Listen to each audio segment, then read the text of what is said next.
Hello, this is Dr. Paul Cottrell. Please go to my store, the-studio-reykjavik.com, and help support the work that I do by donating. You can donate through Stripe, PayPal, or Buy Me a Coffee. You can also be a paid member to my Patreon channel and my Substack channel. That way, you are supporting the free work that I do to give you my opinion about certain subjects that are happening, also my analysis on the financial markets. And if you've been paying attention to my broadcast, you will also learn how to slow down the aging process and boost up your immune system. Super important, especially during the fall and the winter season.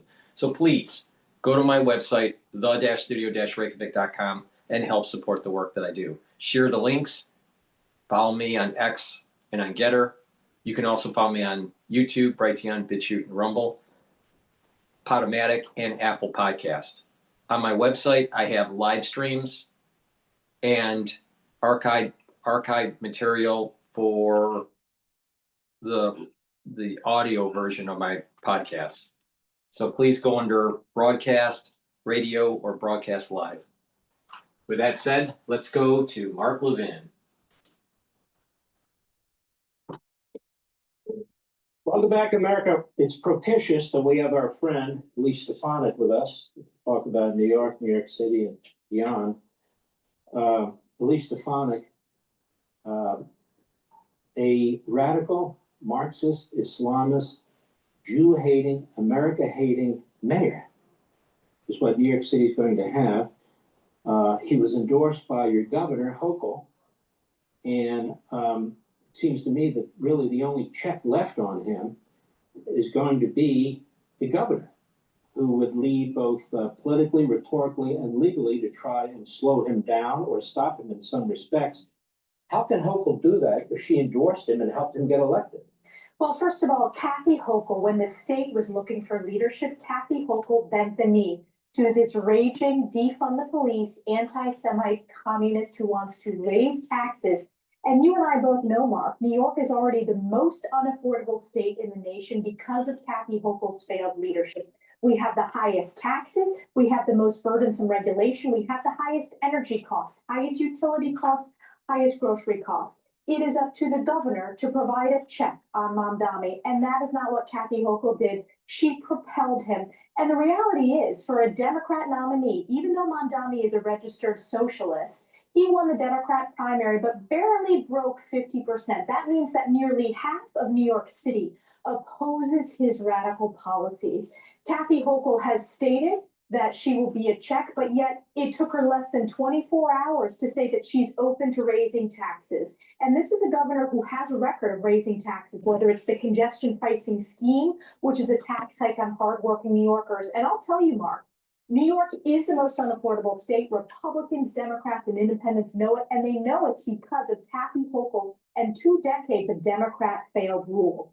Well said. Now, as for this guy Mamdani, who the only thing he's ever run is his mouth, quite frankly. He's been backed by Soros. He's been backed by CARE. He's been backed by Linda Sarsour. He's been backed by all kinds of vile people and organizations.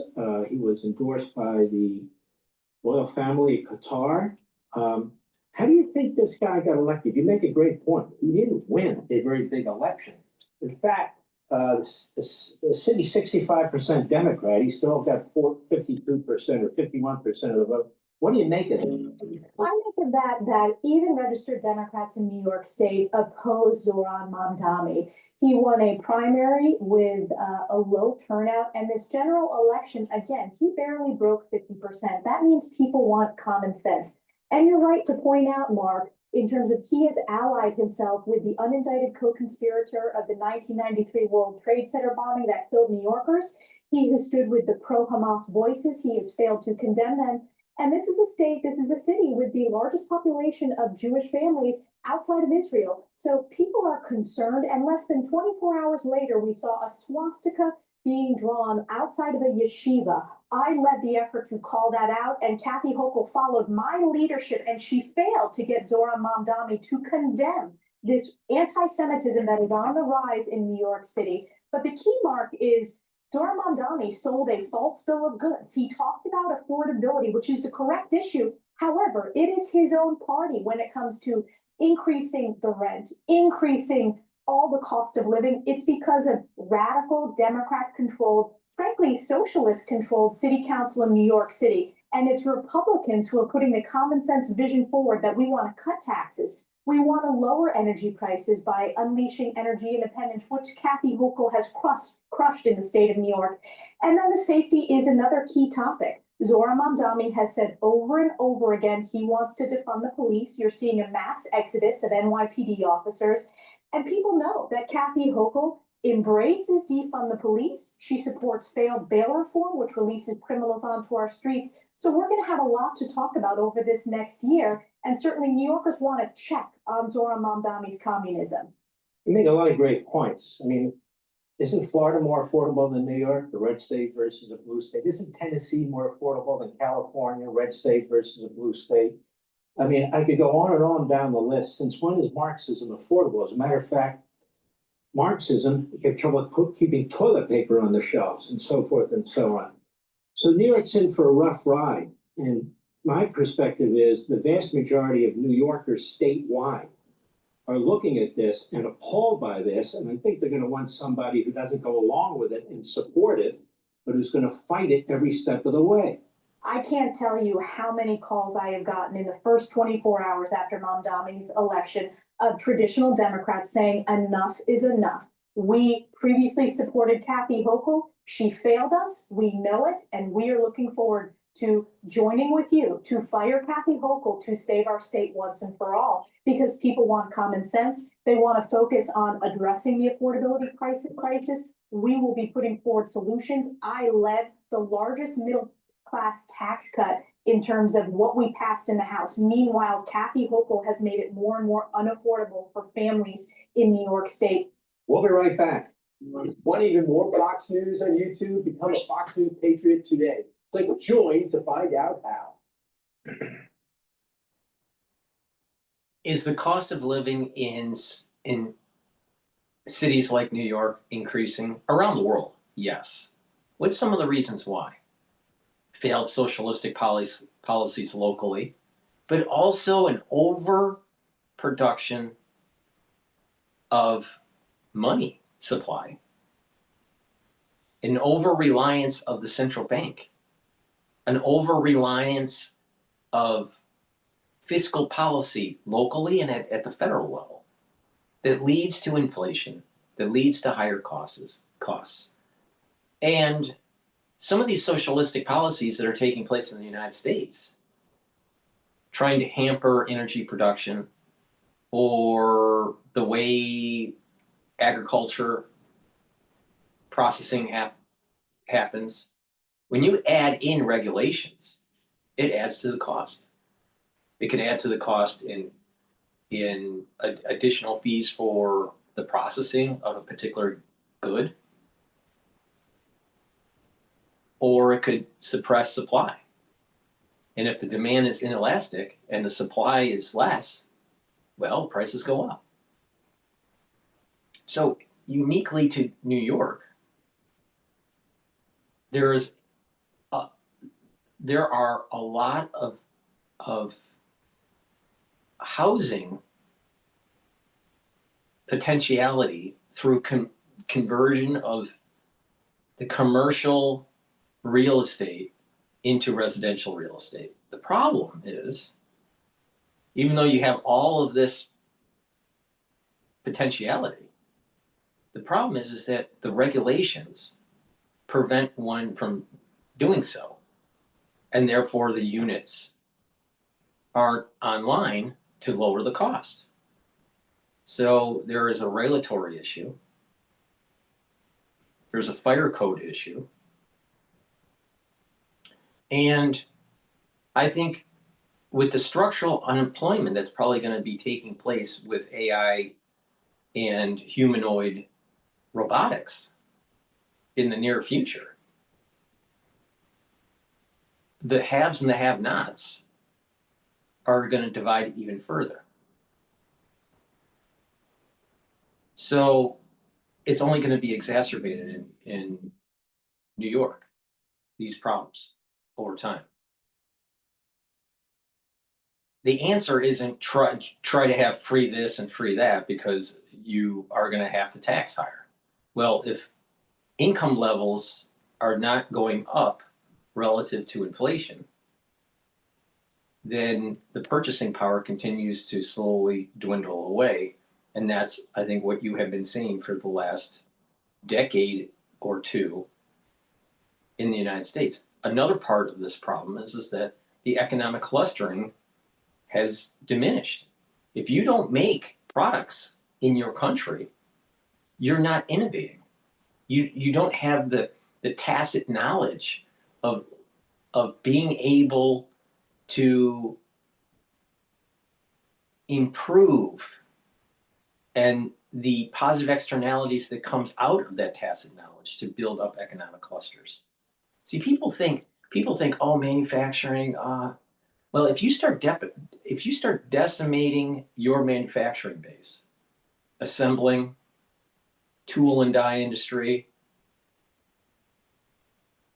you no longer over time have the knowledge to make things.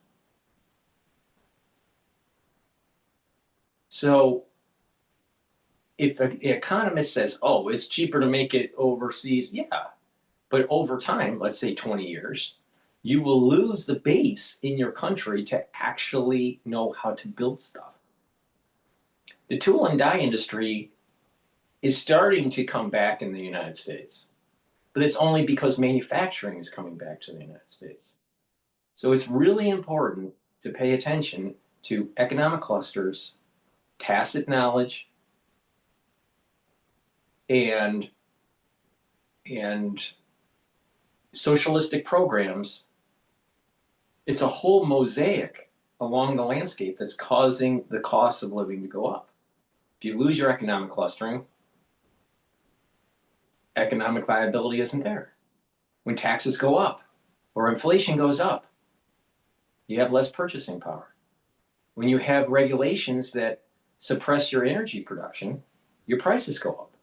When you have regulation where you can't put enough housing relative to the need in your society, housing costs go up. So socialistic programs in New York will not work in the long run. Free buses are going to have to be paid somehow. It's going to be through taxation. And so the people that are living in the city are going to have less purchasing power to bolster up some of these freebies. Childcare. Free childcare? Who's going to pay for it? Oh, it's just the rich. Well, what happens if the rich leave? Oh, the rich won't leave. Well, they are. The bottom line is that the middle class is going to be squeezed because the poor can't pay and the rich will leave. So the middle class is going to get squeezed and pay for it. Socialism never works. But it's not just, oh, Mamdani and the Democrats and they're all bad. They are all bad. But the thing is that the problems that we have in the United States have been multiple decades, multiple different types of administrations, Republican and Democrat, that has led to the hollowing out of the American manufacturing base. It's starting to come back, but it's going to take time to build up that tacit knowledge, to build up those supply chains, and to rev back up to what the tool and die industry was in the 70s, the 80s, and the 90s. But when it does reach a critical mass, there's going to be a lot of jobs, and very high-paying jobs. This is the thing that I have a problem with the economists. When they ship those tool and die jobs, because you get a tool and die is custom. You can't like mass produce it because you need one or two of them to make a lot of parts, right? So a tool is a custom design and is manufactured, and it needs a lot of different talents to make a tool and die for making parts, right? You need benching, you need you need CNC cutting, you need CNC programming, you need part design, you need tool design, you need boring mills, you need spotters, you need injection or stamping machines, you need, you know, cutting dies. There's lots that go into it, and that's just making the tool. Then making an assembly line and designing the assembly line and building the different parts to the assembly line, the stations, the rolling trays, the conveyor belt, the robotics that are involved, programming the robots to move in certain ways. A lot. And these are high-paying jobs. They all went away because the economists said, oh, it's cheap. They only looked at the final assembly, the cost of a worker for the final assembly, but they didn't realize all of the peripheral to get to making a part. I pay attention to Bloomberg almost every day. And these people, they don't know how things are made. They look at it and it's like, well, we don't want workers to just assemble things. That's not where the money is. The money is in making the manufacturing line. The money is maintaining the manufacturing line. The money is in making the robots for the manufacturing line. The money is making the tools that make the parts for the manufacturing line. And the sub-assemblies. Because sometimes the sub-assembly comes onto the final assembly line. So it's sub-assembled by a tier 1 supplier. Economists didn't get this. And so when they promoted shipping jobs overseas, they gutted the tacit knowledge of how stuff is made. And it's a skill, and it's a high-paying skill. Stupid. Don't trust economists. Please go to my store, the-studio-reykjavik.com. Get the charcoal tea tree, the lemongrass,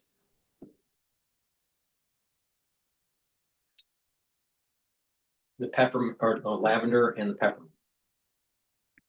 These structural nail silver soaps are great for gifts. They're also great to use during the fall and the winter season. Use them every day. Very high quality, all right? There's no fancy chemicals in here or anything, but they're very, very effective. Made from structural nail silver. Please go to my store, get a few bars of the structural nail silver soap, and use discount 5 and you get $5 off. Another great product that you should be getting to improve your immune system and to take during the fall and winter season is the Max 35. The Max 35 is 35 parts per million.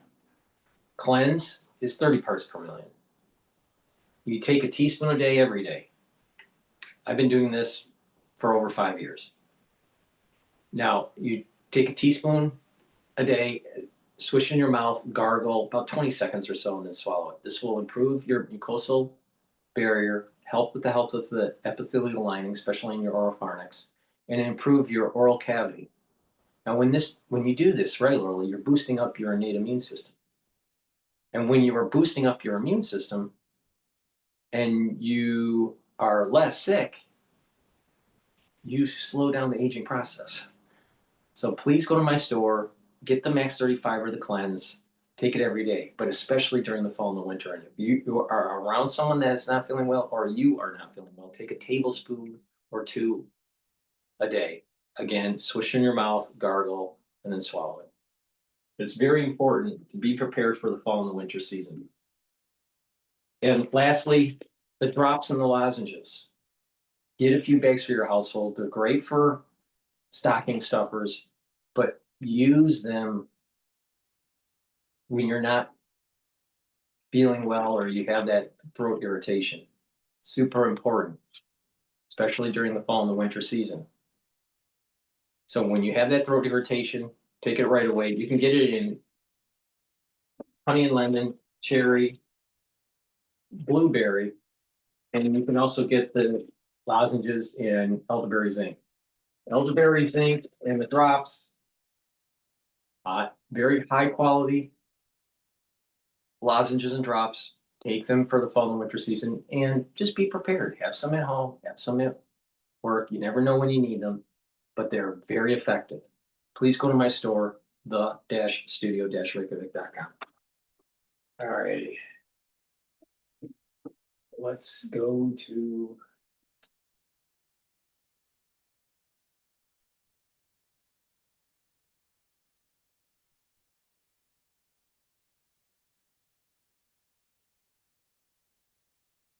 This is about the government We are shutdown. not a traditional cafe. We're completely unconventional.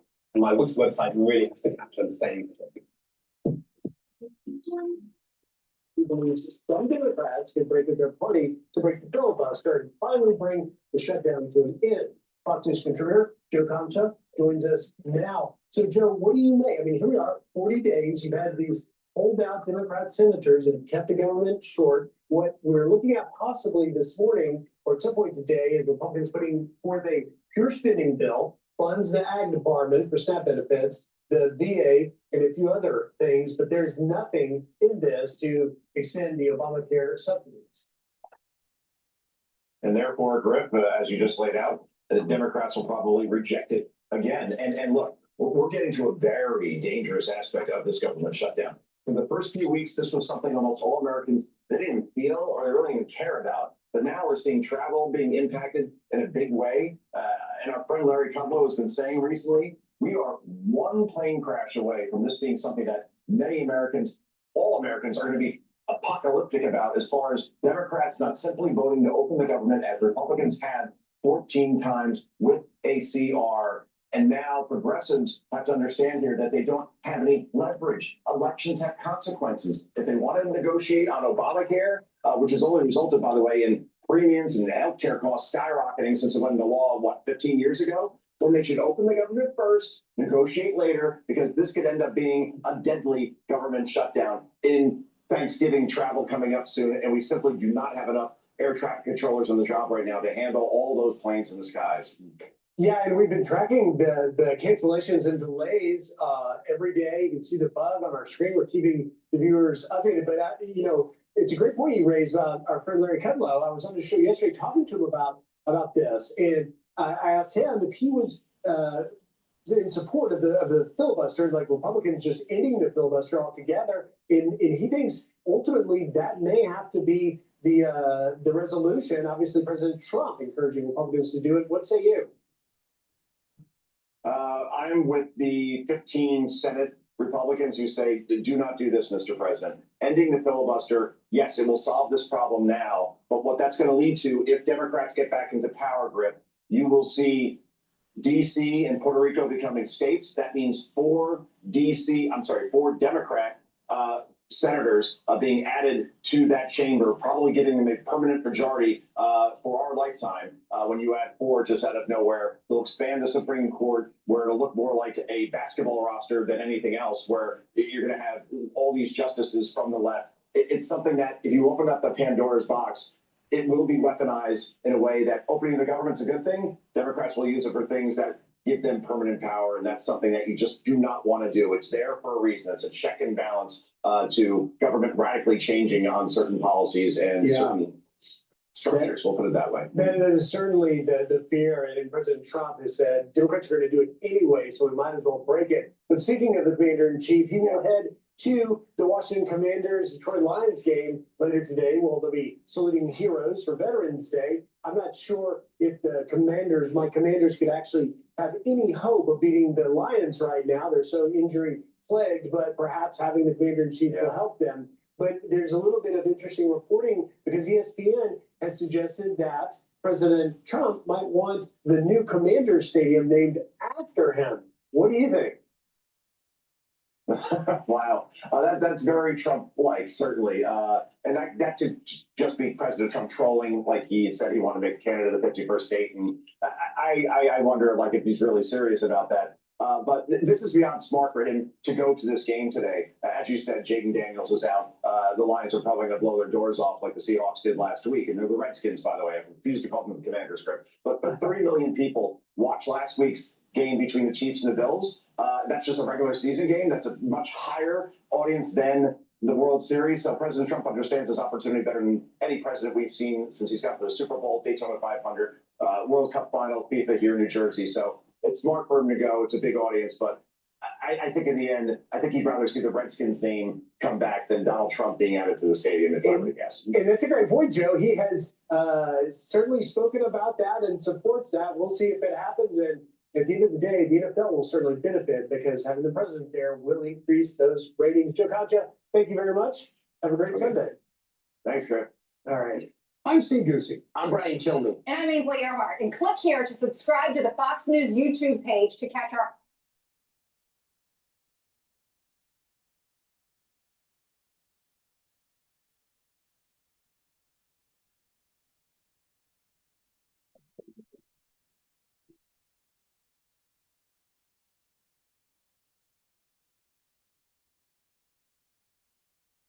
This isn't just the start of a shift. It is our promise. For more than 3 decades, Garda worked of the economy. Mickey D is saying that Americans are cutting back, especially younger Americans. And they are not alone. Kava also slashing its sales forecast again.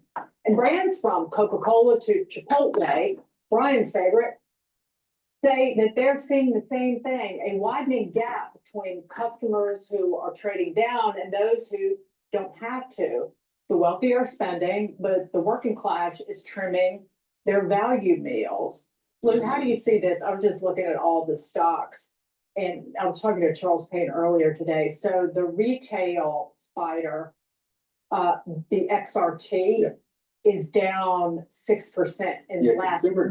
Consumer discretionary has not been a countrywide, very strong performing sector. It's sending mixed signals about the strength of the consumer. I think this is indicative of that.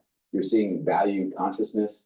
But at the same time, I want to point out, and I know we always bring this up in tandem with these consumer stocks, but GLP-1 drugs are now going to be the best-selling drugs in the country now, outpacing Merck's Keytruda at over 30 billion a year. So think about that. That was a cancer drug. Now there's a weight loss drug. Now you're pairing that with higher costs of food and less consumption. I think this is a trend that you really have to be careful with. Like Chipotle, I don't want to pick on Brian when he's not here. do it. But that stock is not just suffering from sensitivity, economic sensitivity. It's suffering from brand staleness and just inconsistency, which is the bellwether of good franchises. It's everything's the same. I think McDonald's is very similar, right? They're going to bring out the value meal. I remember when hamburgers and cheeseburgers were 59 and 69 cents. When they get north and meals are costing $15 to $20, I'm not going to McDonald's. Can I add on to that? The problem is the price got so expensive, it's no bargain anymore. And if you're a health conscious consumer, which many of our consumers are in America, not everybody, but more are, you also realize since the inflation crisis under Joe Biden, the quality of these cheap places, dining restaurants, the quality's gone down. You're using worse oils, cheaper meats. And so I do think there's a segment of the population sitting back and saying, I'm paying more for this. I'm getting less food and less quality. Maybe there's an alternative, and the cheapest alternative would be packing a snack from home. We were talking about the stock performance, and I think I was surprised because they introduced about a year ago that $5 meal deal. And it really resonated with a lot of people who felt they needed the value meal to come back because things had gotten so expensive. But Lou, I know we were talking about the stock earlier, hasn't really reflected the extra demand in there. I will end on a light note. McDonald's is trying something really fun. In 500 stores, they're doing a sample test before they roll this out nationwide. Right now it's in Colorado and Wisconsin, and the CEO said in September it's performed really well. They're testing like crafted sodas and refreshers. So there's a vanilla cold brew, a vanilla frappe, a strawberry watermelon refresher, and a popping tropic refresher. So they're trying to use those gimmicks to bring people in. What will work? You know what will work? I personally think that because of all the AI and all of the tech that's happening, that there is an aesthetic where people will want to gravitate to that is of an older time period. Having an old version of McDonald's And the menu is very basic, just like the original McDonald's. The prices will have to be commensurate to, current price structure. But the whole design of the counter or when you're ordering is just the whole ambiance is as if you're going back in time. Same thing with cars. You can have a cool looking new fresh design that's designed off of the ethos of an older model without all the tech, right? You can still have your power windows, maybe even even electric seats, but just go back to a simpler design. I think a lot of people are going to be looking for this, that they're going to start bringing in new versions of Alexa in their household. They're going to bring in new versions of Siri in their household. They're going to bring in this device from OpenAI with Jonathan Ives. But people are going to actually say, you know what? They want to detect their love. And having a restaurant that is like a throwback to the 50s, I think would actually do well.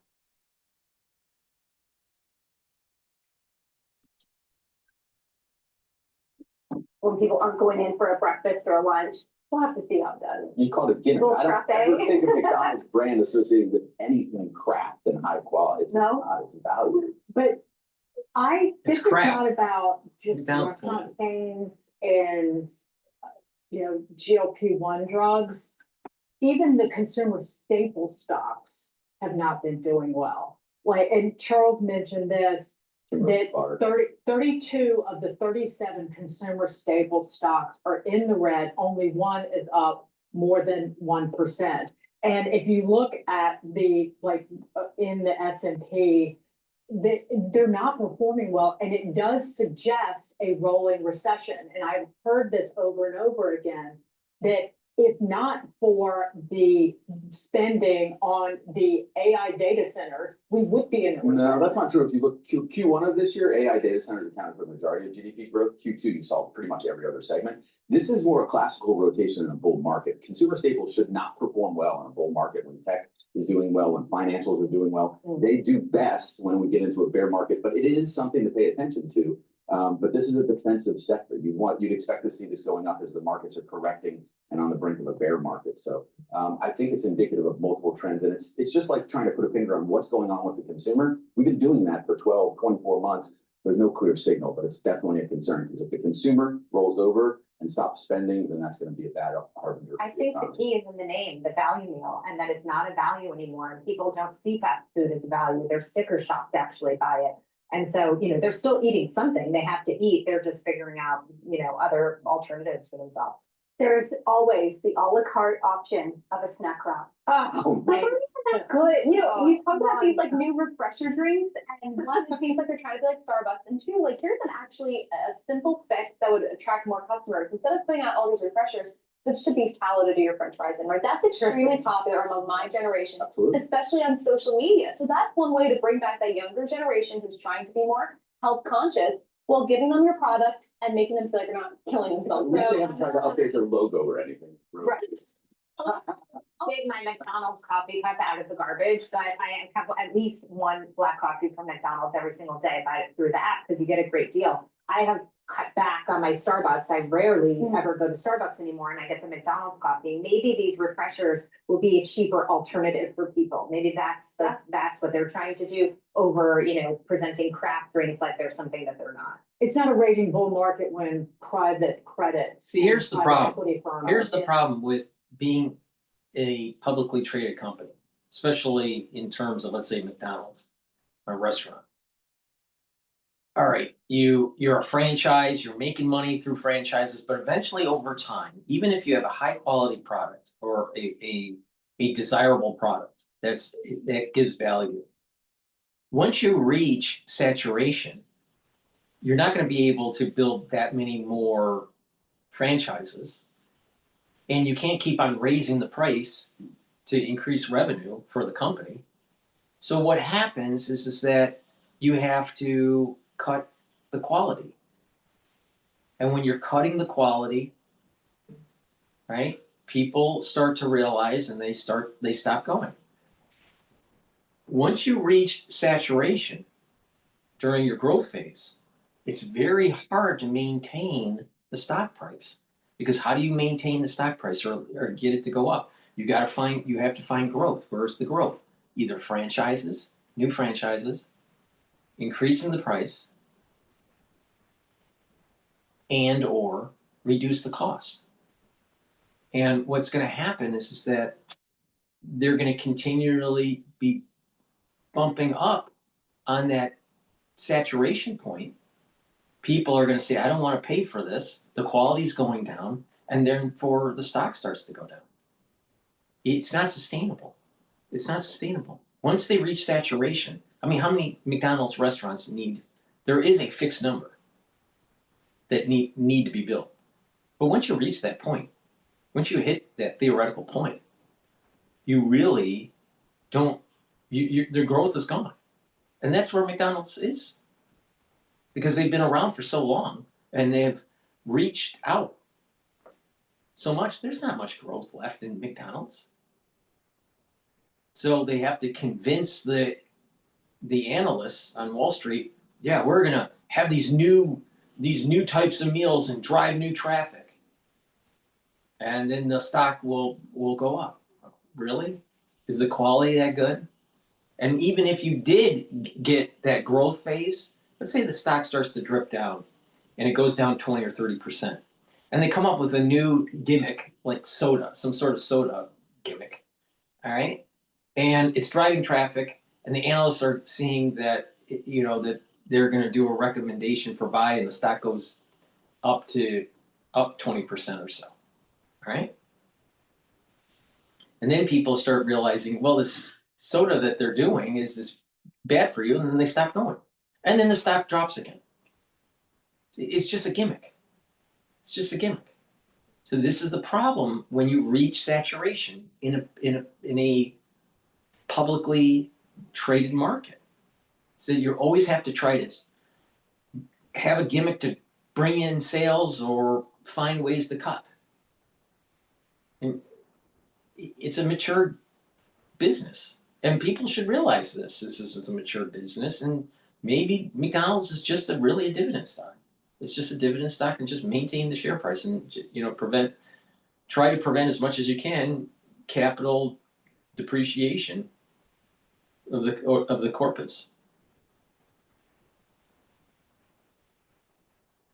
So let's continue. The toilet, I agree, that's why they're Blue Owl is clamoring, yeah. down 14% in the last 6 months. I could go on, but I'm just saying that what we're seeing, the spreadsheet killed my sales. Wait, just try typing. Discover Pipeline Sales CRM. Save up to 35% only through Tuesday during Raymore Flanagan's Veterans Day Super Sale.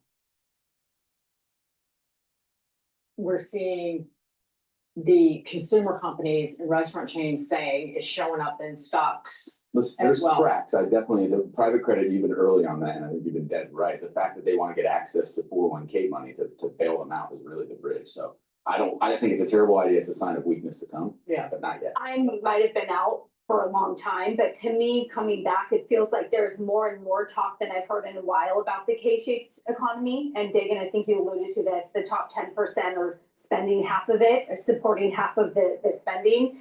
And I feel like the bottom half in that K-shaped recovery is getting worse and worse. And we could bring this back to the election, right? We could debate on whether socialism is the answer to that, but affordability seems top of mind more than it's ever been.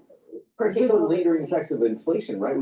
The wage growth was just enough to keep ahead of inflation so that you can maintain your level. But we haven't seen, as inflation's cooled, wage growth accelerate, where the average American is doing better. They're just not. We're waiting for Inflation the, cooled, the prices stayed up, they never Correct. came down. It's the rate of change, yeah, correct. Brianna, we're waiting for the one big beautiful bill to kick in. Yeah, and I feel like Republicans have a very short window. You know, they have 1 year that they have power to not only work to actually bring the prices down, where people can feel it, because egg prices are down, gas prices are down. And I do think there's a big disconnect. I saw on CNN the other day, someone said, well, egg prices are still up. And Scott Jennings had to say, actually, they're statistically down. So there's a disconnect with the messaging that Republicans are doing that they need to get on board with before 2026. And there's other things like with the big beautiful bill that are going to take some time to be implemented, and it might be too late. I heard somebody on Instagram refer to with Mamdani getting elected as the mayor, it's still going to turn into an economy in New York City of people who either order DoorDash or deliver DoorDash. Yeah. You're looking at I Pinterest. can't afford the delivery fees.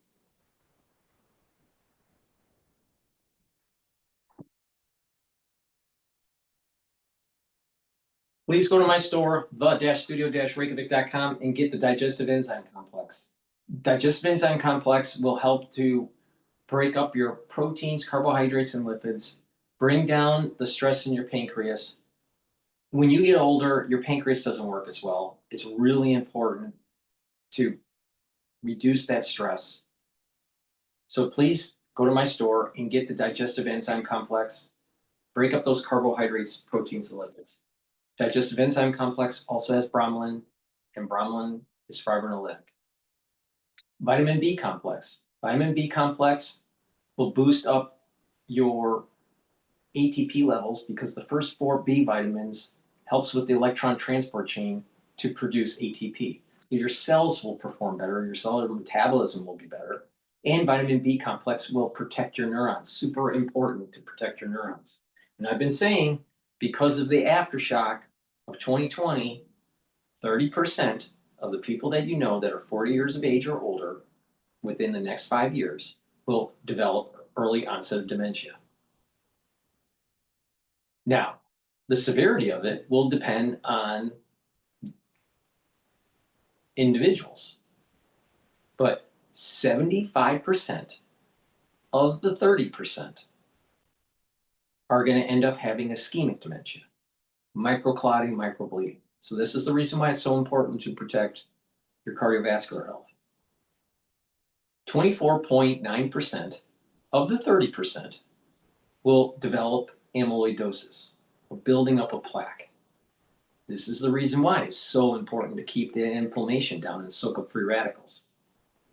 And about 0.1% to about 0.5% will end up getting prion disease, which is a subset of amyloidosis. So it's really important to protect your neurons. So please go to my store and make sure you get the vitamin B complex. And take the other supplements that will help with your cardiovascular health. Because the bulk of the problem with the early onset of dementia will be due to plaque buildup due to inflammation and cardiovascular problems. Olive leaf extract will bring down inflammation and help with your lipid profile. By bringing down inflammation and bringing down the LDL, increasing your HDL levels, you're reducing plaque formation. Super important for your cardiovascular health. And olive leaf extract, by bringing down inflammation, will boost up your immune system. And that's going to be really important for the fall and winter season. So please go to my store, get the vitamin B complex, the digestive enzyme complex, and the olive leaf extract as a stack, powerful stack. You're helping to protect your neurons. You're helping with your pancreatic health and your digestion. And the olive leaf extract is helping with your immune system and your cardiovascular system. Please go to my store, use discount 5. It's all caps, discount 5. You get $5 off. Click the link in this video, go to my website, the-studio-reykjavik.com. All right, let's talk about tariffs.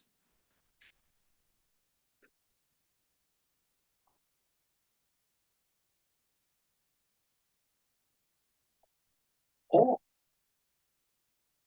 I was appalled at the justices. Now, not a single justice has ever been a business person. None of them. We're talking about commerce here, right?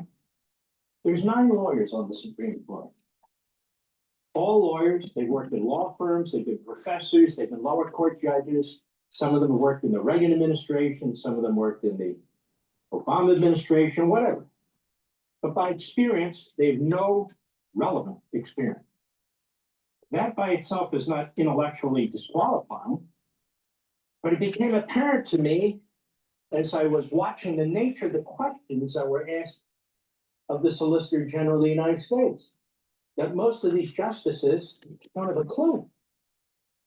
Again, they're lawyers who have been lawyers their whole life, which is fine. I thought most of the questions were intellectually lazy, if not embarrassing, and mostly political, ideological, and even sophomoric. Now, let me be specific. Let's start with Chief Justice of the United States, John Roberts. He insisted again and again that a tariff is a tax, pure and simple. It's a tax. And that only Congress has the power to tax. The president does not, and that's that. Well, of course, he's right that the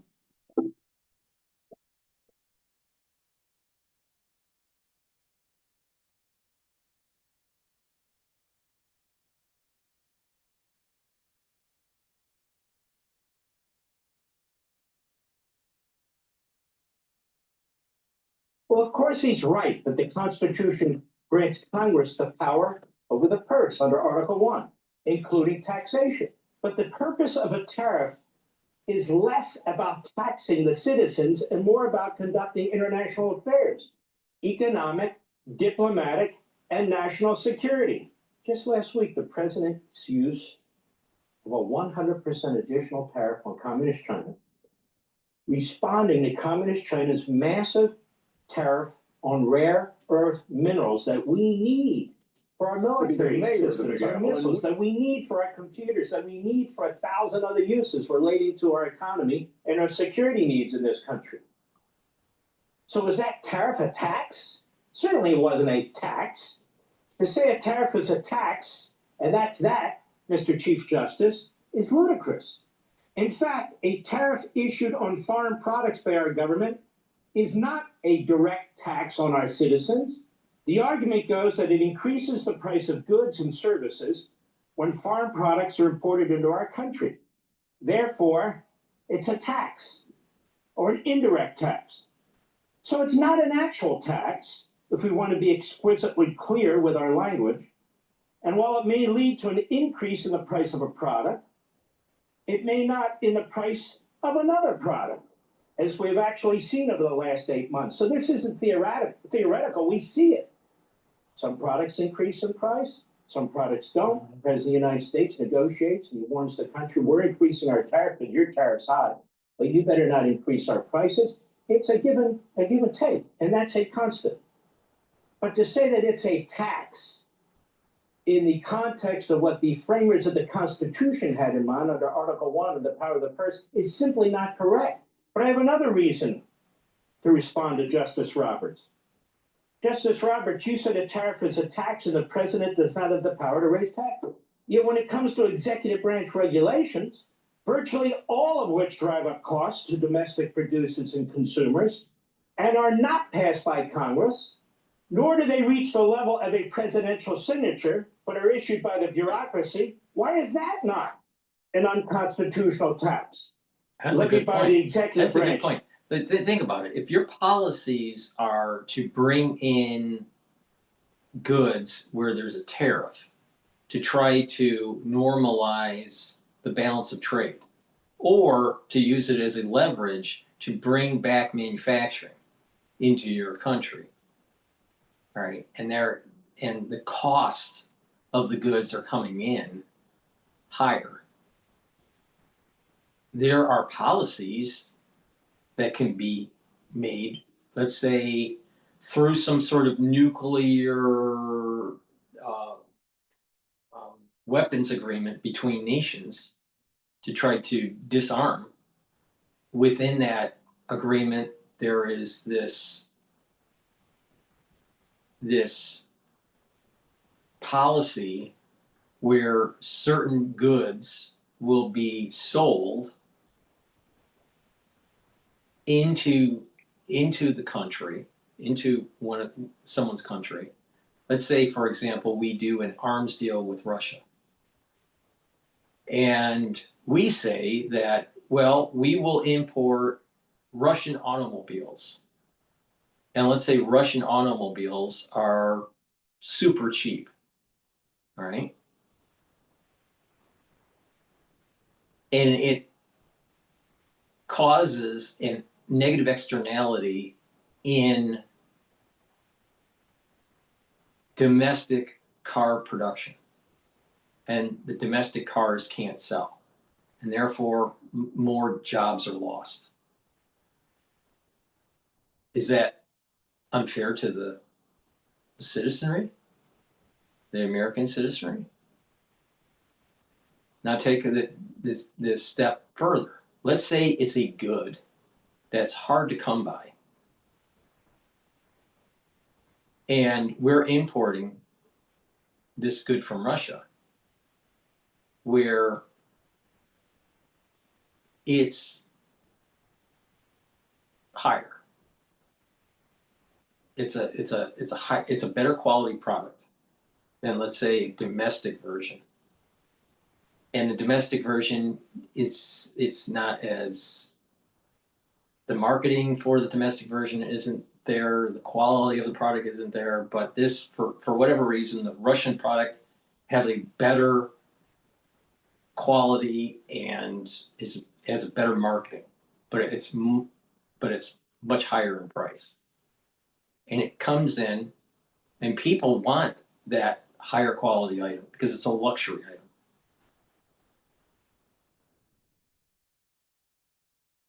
The domestic producer may view that as, well, that's a negative externality. You stopped selling, the domestic producer wasn't able to compete with the luxury item that was being imported from Russia. Well, is that a tax? If the price went up for that particular good and people are buying it? Is that is there any repercussion for I found some web results. I can show them if you ask again from your iPhone. Is there any repercussion that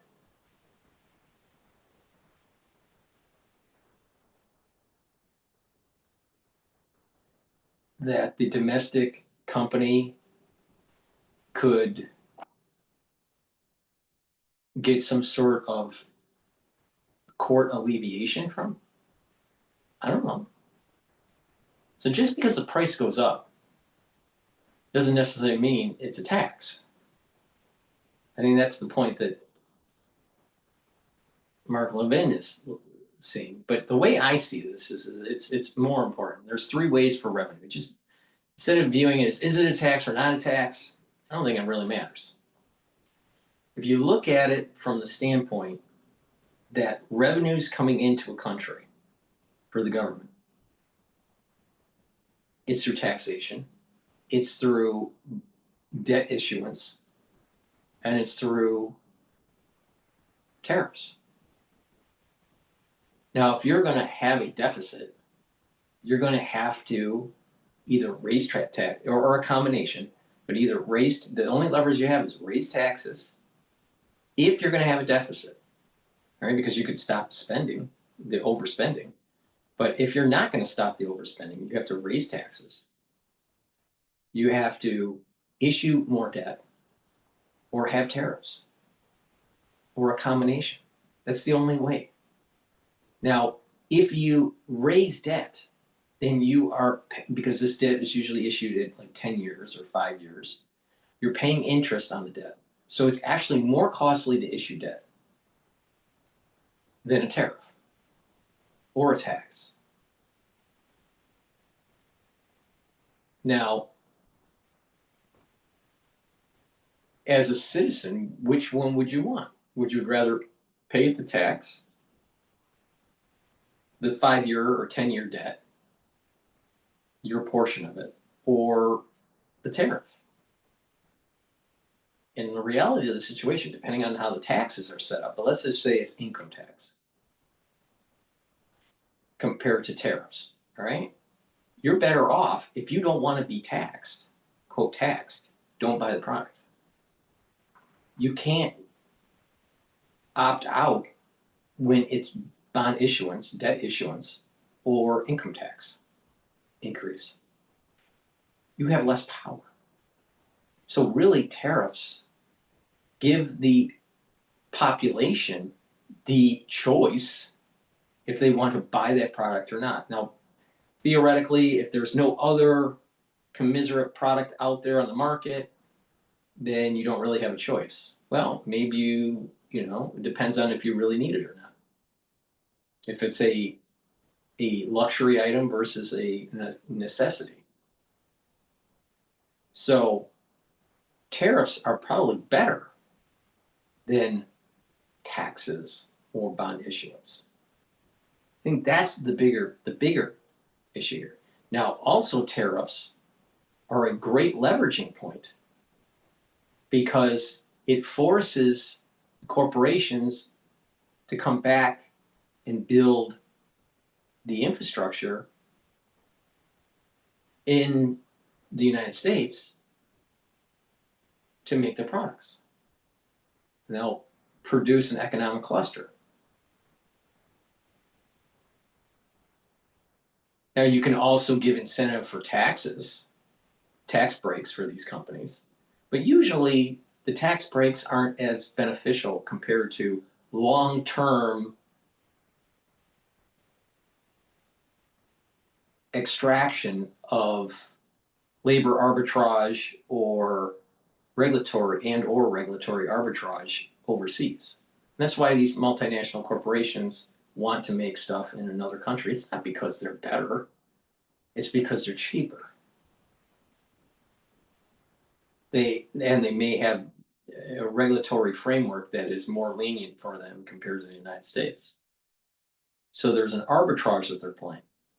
So if you have taxes or you have tariffs, if you have tariffs on their goods, you can push them to the point of coming back to the United States. And then there's this added component. We have a debt to GDP ratio problem. If the debt is too high and the GDP is too low, then certain econometric theory suggests that you will have a society that will no longer be able to be a hegemonic power. Well, if we don't bring back our manufacturing and increase our GDP to get a better debt to GDP ratio, we may lose our American empire. Now, it's better to be an American empire than an American failed state. So using tariffs to force companies to come back to the United States so we have a better debt to GDP ratio, so we can fund our debt at lower interest rates. But not just that, to have the economic prowess and the military prowess to sustain a war, especially with China. So I'm concerned about this nitpicking of legalese about what is a tariff and what isn't a tariff at the Supreme Court, where they don't realize that they may win the argument, they may be correct on the definition of what a tariff is, but their conclusion leads to us to be weakened. Now, the problem comes in is that, all right, let's say that the Supreme Court rules against Trump. The reality of the situation is Congress should be more forceful and give, with a sunset, tariff policy, some sort of tariff policy for the executive branch to force companies to come back to the United States. The problem is that Congress isn't doing their job because they're captured by the multinational corporations that don't want the tariff. And because of campaign finance and the cost to run a campaign, also certain positions that a congressman or a senator may have in the market. They may not want to create policy, create legislation that is promoting a tariff regime because it may hurt their portfolio or hurt their PAC or hurt the individuals or the corporations that help with their campaigns. So Congress is captured. They're not going to do their job. The Supreme Court is assuming that Congress is going to do the right thing or can do the right thing. And I think that's a failed assumption because Congress is captured. And there is an incentive for Congress not to have tariffs because they have positions in multinational corporations for their personal portfolio. So the Supreme Court is setting up in motion actually a decline of our manufacturing base because of the definition of what a tariff is. I think it's a problem. I think it's a big problem.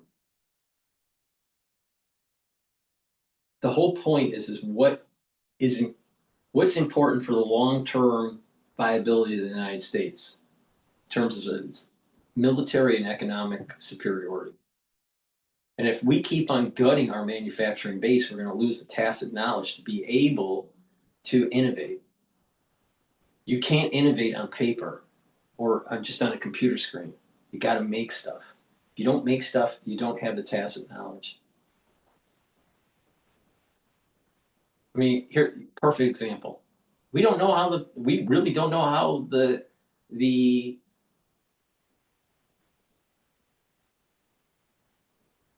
pyramids were built in Egypt. But I'm willing to bet that during the zenith of Egyptian culture, many people knew because they saw every day how the pyramids were built. So there was something like that. We've lost the knowledge of what that is. And that's a perfect example of what's happening in manufacturing. Just with a 25 to 35 year time frame in terms of mechanical engineering, how stuff is made. A lot of people in the United States have lost that just because of NAFTA policies and globalization policies. That's over a 30-year period. Now extrapolate that in 1, 2, 3, 4 generations, and you lose how to make stuff.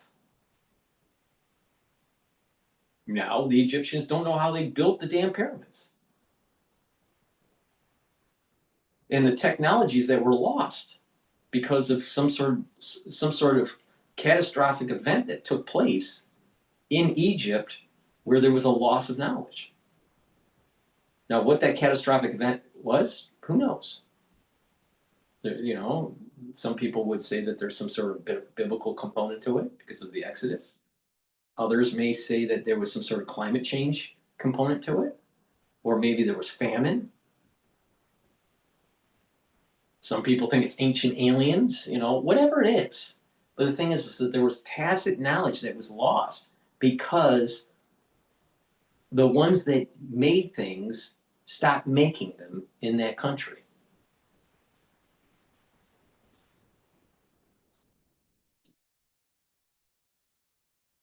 Violation of separation of powers. In other words, you have the EPA, you have the Agriculture Department. They exist to issue regulations.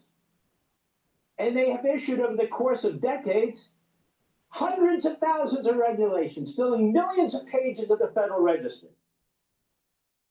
controlling what you do, what you can't do, your expenses, the supply chain, on and on and on. So if Justice Roberts, the Chief Justice, is concerned about a tariff being a tax, well, then why isn't he ruling and arguing that regulations are taxes, that regulations by their very nature are unconstitutional because they're coming out of the bureaucracy, not even the president, but under the umbrella of the executive branch, and therefore that violates separation of powers of the power of the purse. Has anybody heard him argue that? I have not. Doesn't that violate separation of powers? Let's go to Justice Barrett. In part, she seemed obsessed with precedent, judicial precedent, and spent a lot of her time at oral argument focused on the fact there's no judicial precedent for the proposition that the president has so much discretion in levying tariffs. I can't find any case that rules that he does. Where's the case, she kept asking. The Solicitor General pointed to a lower court ruling, which she found unpersuasive. Yet a relentless focus on this was very odd to me. The fact is, Justice Barrett, there is no precedent, and that proves nothing. For example, there's no precedent that cuts the other way either. That is, there's no precedent that a president cannot exercise the kind of tariff authority that President Trump is exercising. Where's the case for that? Other than the one that's on appeal, where's the case for that? In fact, at one point, Barrett read language in the relevant statute, which he claimed was not ambiguous. The language is clear, it's robust, and limited the president's tariff authority. That's the intent, she said. Yet, she purposefully cherry-picked 2 or 3 words and left out the other words in the statute that disproved her point. That's kind of troubling, isn't it? Then there was Justice Sotomayor. It's not a hobby. It's your empire. It's not DIY. It's Then there was Justice Sotomayor, who, among other things, insisted that trade quotas against certain products were different than tariffs. Quotas and tariffs are different because, she said, tariffs are a tax and quotas are not. If you contend that tariffs are a tax, but here's the thing: is that if you have a quota, then you are curtailing the supply relative to the demand, and then the prices are going to go up. If you have a tariff, the prices go up. So I don't see that much of a difference. Now, Trump's probably going to lose this case. I think the Supreme Court is going to lose. I think the Supreme Court is going to strike it down, and Trump will lose it. But the thing is that just because legally that there is the definition between quotas and tariffs and what a tariff is and blah, blah, blah, and is there really an emergency power? All right. Congress should be doing their job, but they won't. They won't do their job. And because of them being captured, American manufacturing will start to falter again. So these individuals that didn't make the Supreme Court's justices don't make anything. Their whole life has been pushing paper. They're intellectuals. They don't know how stuff is made. And so they may be right. They're so smart that they're stupid. They're so smart with being right that they end up destroying the economy.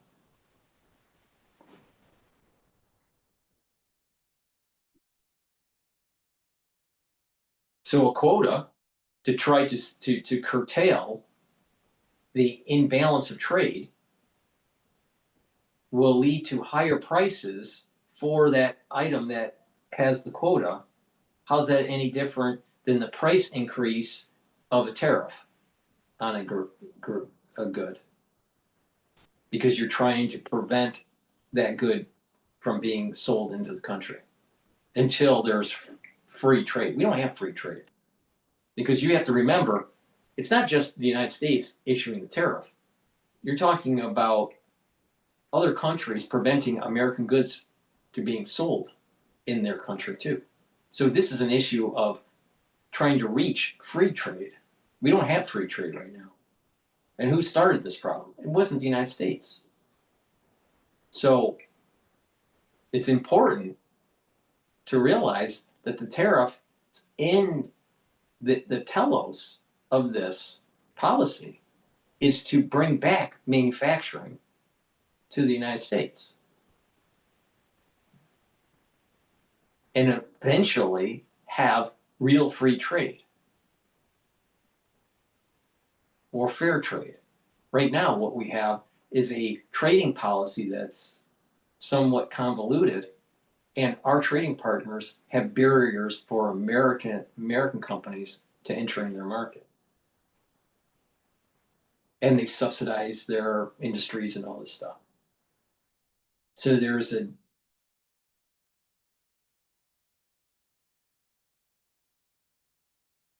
a incorrect signal that's being produced in the global market about comparative advantage, because you have governments intervening in so many different markets to try to protect their particular industries. It's not real. We don't have free trade. I don't think we've ever had free trade. There's a distortion that's taking place. Apply in the face of increased demand, thereby driving up the prices of goods. And that's essentially a tax on the consumer. They argue in violation of the power of the purse, separation of powers, Article 1. How can you then argue that quotas, which have the same purpose, that limit the import of certain goods, does not exactly the same thing for the purpose of driving up costs, helping specific industries, I assume. That's why President Reagan did it with Harley Davidson and others. How is that not a tax to the consumer? If a tariff is a tax to the consumer, how can she distinguish in that respect from a quota to a tariff? The purpose of both, based on her logic, again, is to drive up the cost of goods and effectively tax the end user. She can't have it both ways. Quotas are okay, but tariffs aren't constitutionally.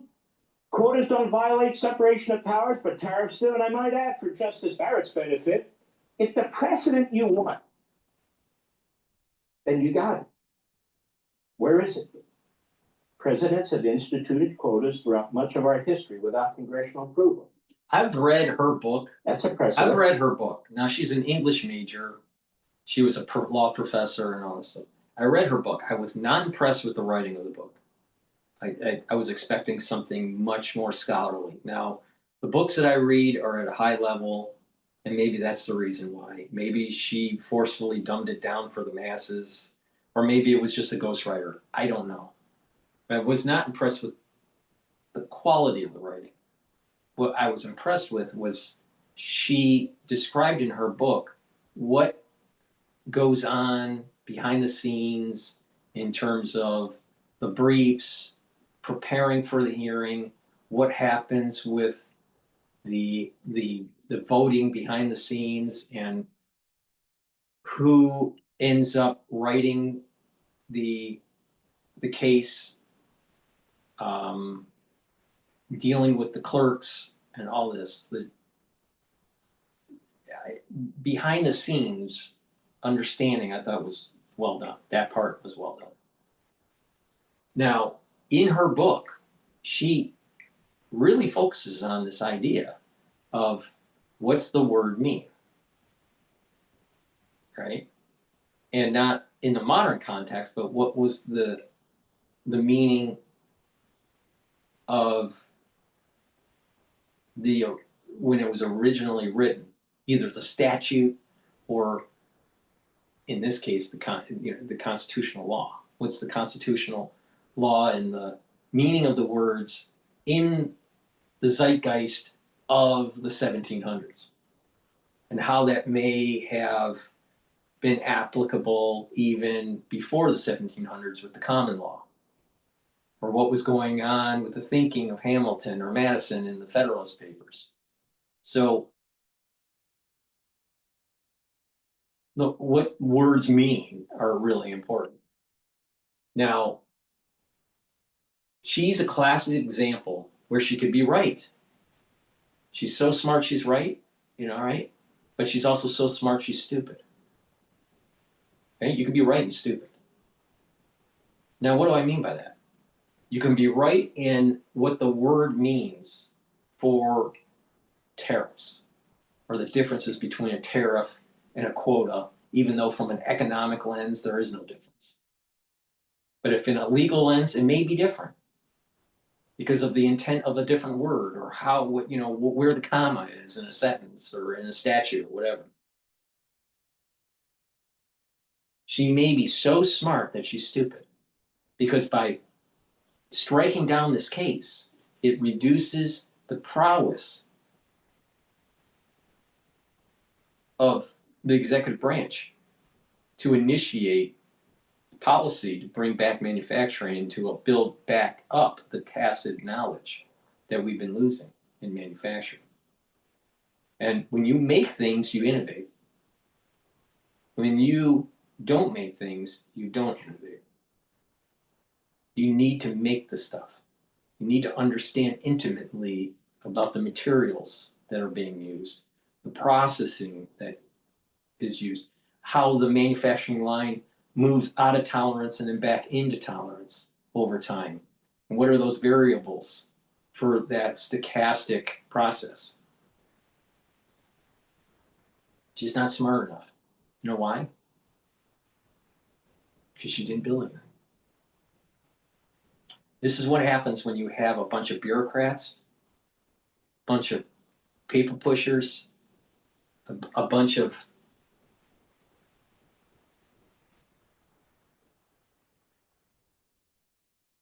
academics coming out of humanities and not coming out of STEM. Now, we don't want just technocrats, all right? But we also need some common sense. And I'm not so sure she has common sense.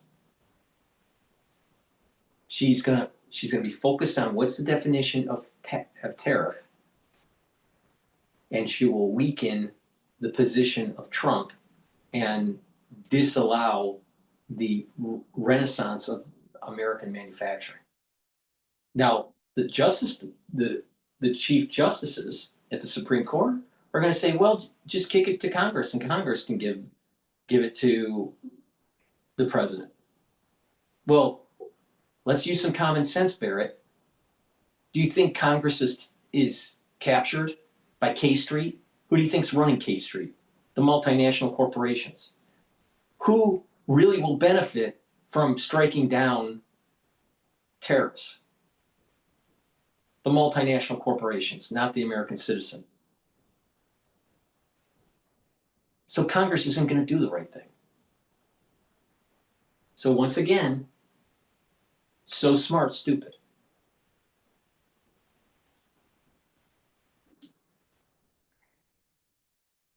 Now let's go to Justice Gorsuch.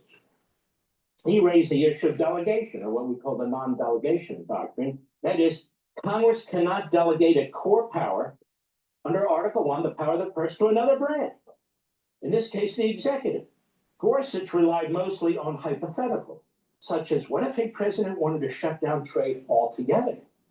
Did he just regulate commerce as he sees fit? Now, I'm not a big fan of these kind of arguments. Let me make a couple of points in response to Justice Gorsuch. First of all, it's a practical matter. What president would shut down trade altogether? And for what purpose?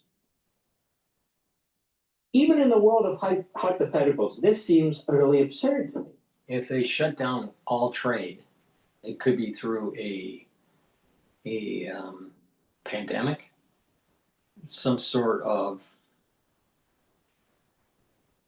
terrorist attack, or a Manchurian candidate that wants to destroy the United States. So it is possible, Levine. It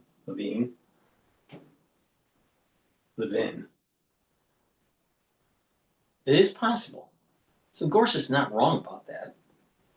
Gorsuch also was focused on the idea, when will that power ever be taken away? If Congress did give the power to the president to have unfettered tariff control, then when will that ever be taken back? Well, you would need it's a two-thirds. I think you need a 2/3 veto, striking down with the veto of the president. So let's say Congress issued a bill that states that they're taking away tariff powers from the president. All right, let's just say the Supreme Court says that Trump can do this.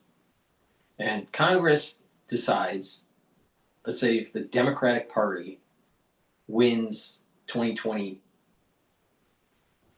in 2026, and they control the House and the Senate. Trump's still in the presidency. They craft a bill to take away tariff power. Trump will veto it. But all they need is 50, all they need is a majority vote, right? To pass the legislation. Trump vetoes it. Now they need 2/3 vote. Now, if there's enough Republicans willing to side with the Democrats, or the Democratic majority is large enough, then they override the veto. Now, Gorsuch is basically saying the probability of doing that veto, overriding the veto, is going to be small. Well, I disagree with that. There has been times where it has been. So the question is, did Congress really give carte blanche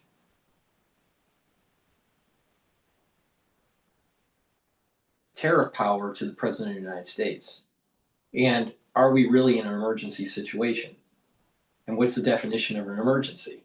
Can you have a long-term emergency where it lasts, that you want to do a soft landing because you see the emergency emerging in 5 years? Or does the emergency have to be imminent? And that's what they're debating about also in the Supreme Court, is what's the definition of an emergency?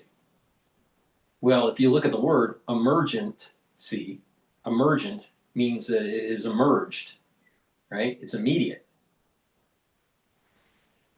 So through legalese, you can't do a soft landing using tariff policies to reboot the manufacturing base so we have more economic prowess, especially for our military. It has to be in an emergent, it has to have already emerged or is about to emerge, not a 10-year or a 5-year down the road event.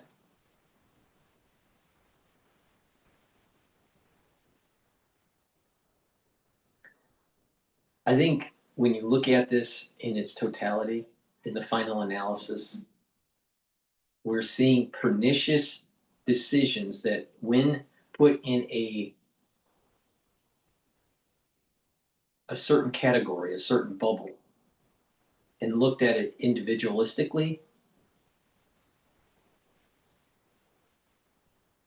the Supreme Court is correct in the way they are probably going to strike down the use of tariffs by Donald Trump. The problem is that their decision will lead to a pernicious set of events that will actually weaken the country. So smart that they're stupid.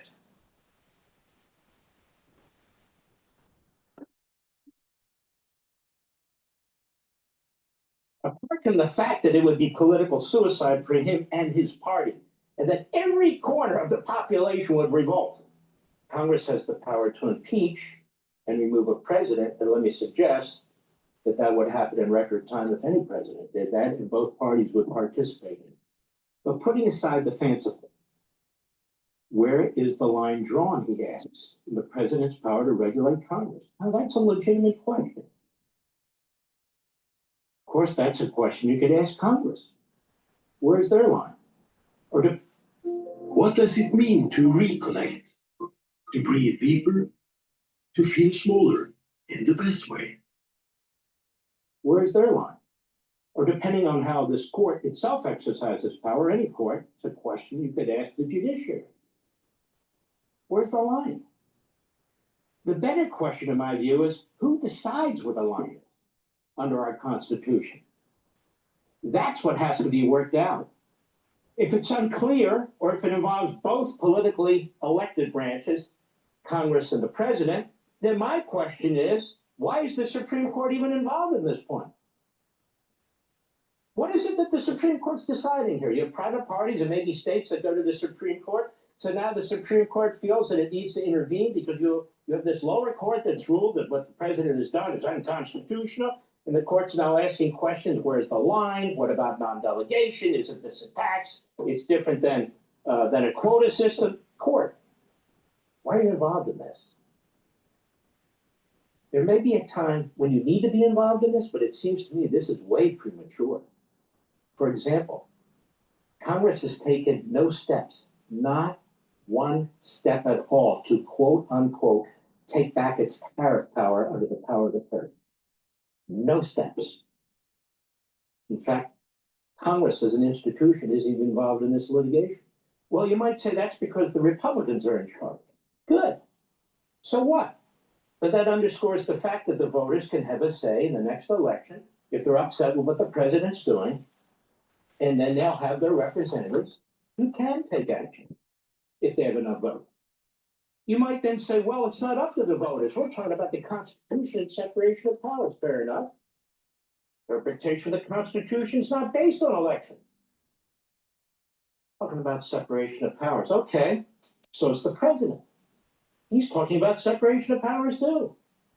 The Solicitor General argued that tariffs have multiple purposes, the most direct and important of which relate to diplomacy, international economic policy, national security. I just gave you China as an example. There are many, many, many more. As such, the power is not mostly or even primarily found in the power of the purse. It's not a direct tax, but in Article 2, under the president's power, that the framers gave the president of the United States. Then the follow-up is, but every tariff on every country is not about diplomacy and international economic policy and national security. Certainly not an emergency requiring immediate and unilateral presidential action. Okay. Then what's the resolution of that? The 9 lawyers in black robes in the Supreme Court are going to figure this out? Or they know they can't figure that out. So what's the resolution? There's 190 countries. Every decision by a president is going to be challenged by a private party or a state in federal court. So now these lower federal courts, these federal judges, more lawyers in black robes with 2 or 3 clerks, they're going to figure it out, whether it's a national security or diplomatic issue or international economic issue. So their opinion is now going to substitute for the president and Congress. They're going to decide in each and every instance. Is that what the framers intended? They didn't even create these judges. That's absurd. Where does that wisdom and power come from? Nowhere. So my final reply to Justice Gorsuch is, if delegating unbounded tariff power to a president is dangerous, and to be clear, I don't believe that has happened here. And more to the point, I don't believe President Trump is arguing that he has unbounded power, but is complying with the law and the Constitution. Then how do you explain the massive power of the bureaucracy to affect every aspect of our society through regulations, indirect taxation, and the like? A point I raised with Justice Roberts. Even reversal of the so-called Chevron decision.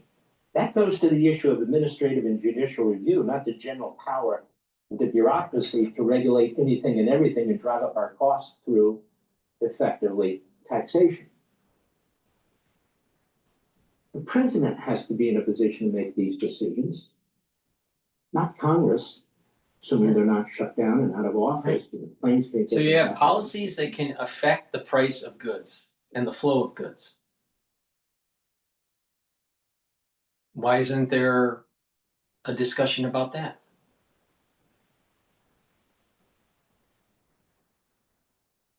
At what point do you say that, well, tariffs are bad, but a policy that leads to raising prices because of inflation, all right, is also unconstitutional by let's say the executive branch, right? If the Supreme Court is saying you can't do tariffs because it's going to be a tax, it's going to cost money for the end user, or you're mitigating the free flow of goods, and you're, say, harming a multinational corporation unduly. Well, what about other policies? What about other fiscal policies that leads to the cost of goods to go up? and circumvents the flow of certain goods coming in. What about that? Isn't that unconstitutional? Is it unconstitutional to cause inflation?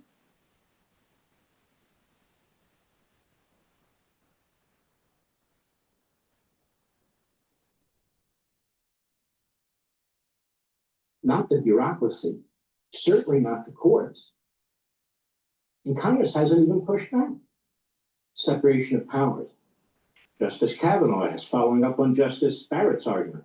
Why would a rational Congress give the president the power to essentially shut down trade? This is not about Congress giving the power to the president to shut down trade or over all trade. This is about the president exercising legitimate statutory and constitutional power with respect to dealings with other countries and their governments, and often in response to other countries and their governments related to tariffs, national security, other economic conditions, even trade barriers that they are imposing on our citizens. How would it, as a practical matter, be handled by Congress? It can't. By the courts, it must never. So who's left? The bureaucracy or the president? Or addressing other countries and their governments, stealing proprietary technological information? He uses tariffs to fight that. Violating our patents? He uses tariffs to fight that. Dumping the products in our country? He uses tariffs to fight that. But if you're like Roberts, tariffs are a tax and that's it. I don't even think somebody contemplating going to law school would ask a more foolish question. So who else is in a position to get 250 years ago, a promise was made to connect families and friends near and far. How we deliver has changed, but our purpose hasn't, especially during the holidays. So who else is in a position to gather the information, monitor the activities, who has a State Department, who has ambassadors, who has international trade advisors and so forth and so on, a massive federal government to advise and provide them with information and so forth to make these decisions? Only the president. So to underscore, the president is not issuing a direct tax on consumers. The president is not usurping the power of the purse. The president is not shutting down trade. The president is not defying any law or legal prohibition. Congress has not taken a single step to counter the president's policies. Congress has not, by its inaction or action, delegated to the president its core functions, but neither has it delegated it to the 9 lawyers on the Supreme Court. In any event, and this is crucial in my view, the proper ruling from the Supreme Court would be as follows.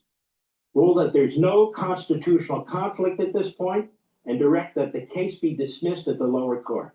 Congress itself is not seeking judicial relief. The political branches need at least some time to work it out. Should there be a conflict, should an actual conflict arise, it is not the proper role of the court or any court to intervene at this point at the request of private parties or even state attorneys general. This is a political issue at this time. It could become a more constitutional issue. Even when listening to the questions from the justices, most of the questions are political and ideological in nature. To the extent they attempt to wrap them in the Constitution, they're not making any sense. And if the court intervenes, it can create havoc in the president's dealings, our country's dealings with foreign countries and governments, our national security interests respecting trade, and a whole host of issues that we cannot even contemplate, and these justices can't contemplate or even know about. Furthermore, who will make all these decisions? How is it determined who will make all these decisions? If the court rules the wrong way, in my opinion. As for Congress, well, at least the last time I checked, they can't even get a damn budget. Hey, Sean Hannity here. Hey, click here to subscribe to Fox News YouTube page. It boils down to Congress not doing their job. And it's because they're captured. Please go to my store, the-studio-reykjavik.com, and get the vitamin C and magnesium. This will help with your skin, your brain function, and your immune system. Magnesium and zinc will help with your brain function and immune system. Take them together. Drink it with filtered water, especially during the fall and winter season. But you should be taking this year round. Make sure you use discount 5 and you get $5 off any order. Get the vitamin D3. Vitamin D3 will help to build denser bone, help with your cardiovascular health, and help for your cells to go into apoptosis, especially if they're infected. It's really important to take vitamin D3 during the fall and the winter season. Ubiquinol, the most bioavailable form of CoQ10 that you can get. There's nothing better than this.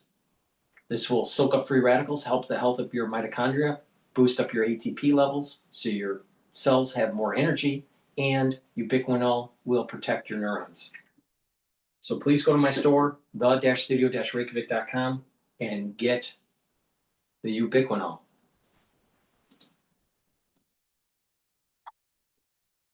Tim, come some very costly ideas. This will be an age where New Yorkers expect from their leaders a bold vision of what we will achieve. An agenda that will freeze the rents for more than 2 million rent-stabilized tenants. Make buses fast and free. And deliver universal childcare across our city. Now, how he pays for all these multi-billion-dollar programs, still not clear. But the affordability message. Now that think he about pitched in this. the campaign Now is think about resonant. this. The Supreme Court is saying you can't raise tariffs on multinational corporations because it's a tax on the citizenry. All right. Why can't the Supreme Court strike down the crazy socialism of trying to control the prices of housing? Because when you try to control, if you cap the cost of housing, what will happen is that you're raising the costs of units that are not city subsidized. So you, in effect, have a policy that's raising the costs of other citizens. So policies can create a negative externality.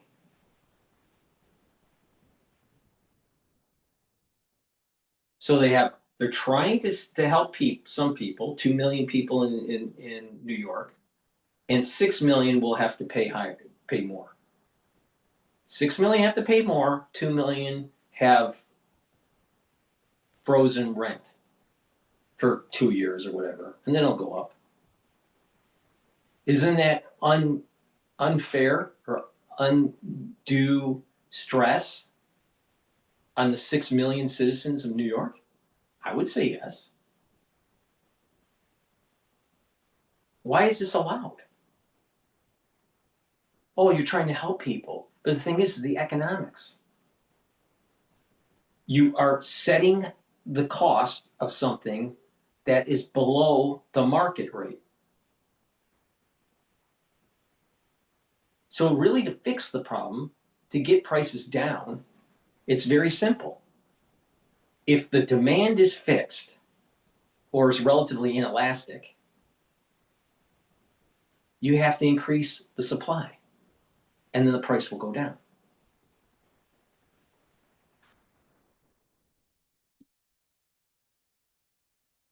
As polling shows how Americans across the country feel, 7 in 10 say grocery costs are higher than a year ago, and 6 in 10 report that their utility bills are also rising. The biggest issue for me was all the affordability, the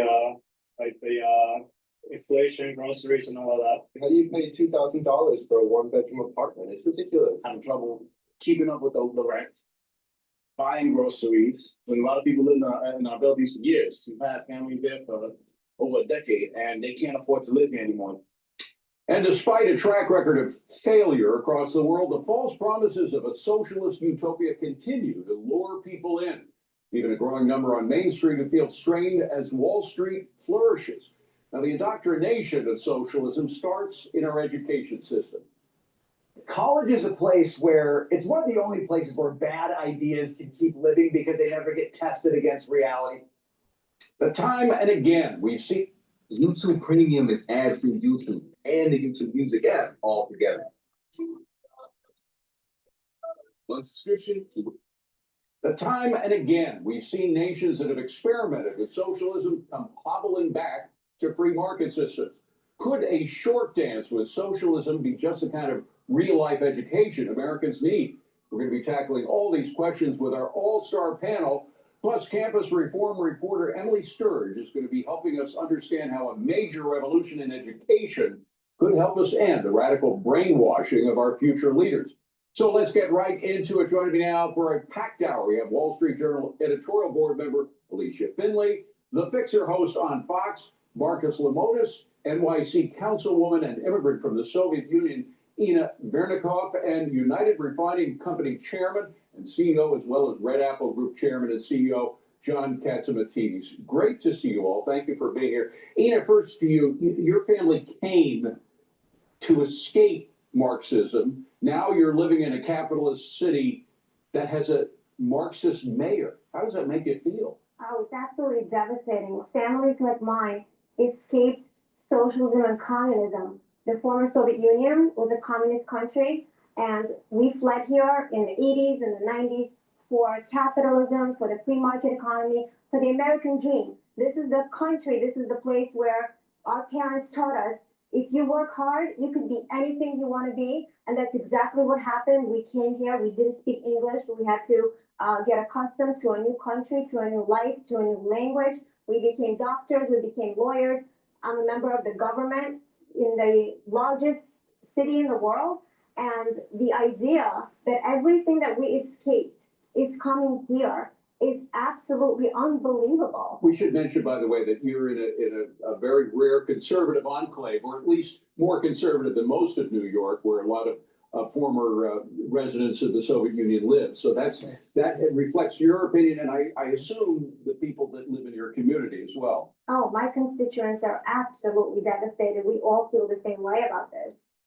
John Catsimatidis, for those who don't know you, you're in a lot of different businesses, oil, grocery stores, etc. How does a business person do business with a Marxist mayor? It's going to be more difficult. We are hoping that Governor Hochul, who's the current governor, is tough enough to lean on him to make sure he does the right things. Then we have President Trump, who's one tough guy, and he has said to me and has said to people that the fact is that the federal funds will keep moving to New York.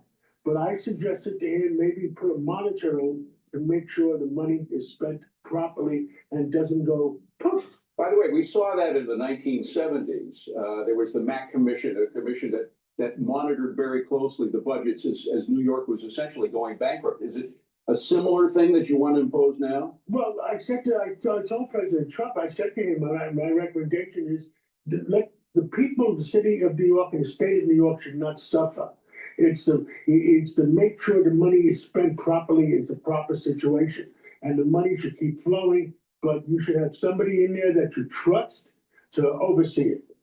Marcus, the fact that the focus is on New York is because it's such an extraordinary situation. The city of capitalism with a Marxist mayor. But this kind of movement you see happening all over America. You've got businesses all over America. How is middle America responding to all this? I think that the one thing that we have to think about as we sit here today is that affordability is an issue everywhere. It is not just in New York City, from Seattle to Minneapolis to Chicago to wherever it may be. But I have a high level of confidence, and you probably would expect me to say this, that capitalism will always win out. And that the idea of socialism is, in my opinion, a good experiment. But you say that we're just going to experience it for the first time. What's going to happen? It exists everywhere. It exists everywhere. This idea that people want things for free and don't want to work for it exists everywhere. But Alicia, it hasn't existed in the Democratic Party for everywhere. And that's the question. Democrats are now clasping hands with Marxists like Mamdani. I just want to play a little bit from Governor Kathy Hochul about a week ago when she fully endorsed Mamdani. Play that tape. Take that energy, that passion, and take it into 26 so that we can take back the House of Representatives, take the Senate, and we take back America. Thank you, Queens. Thank you, New York. I love you guys.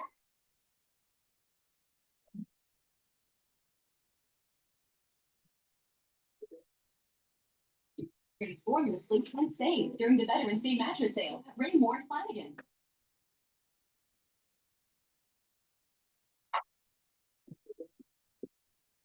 was the shot there, the hands raised in the air. So has socialism now become a platform of the Democrat Party?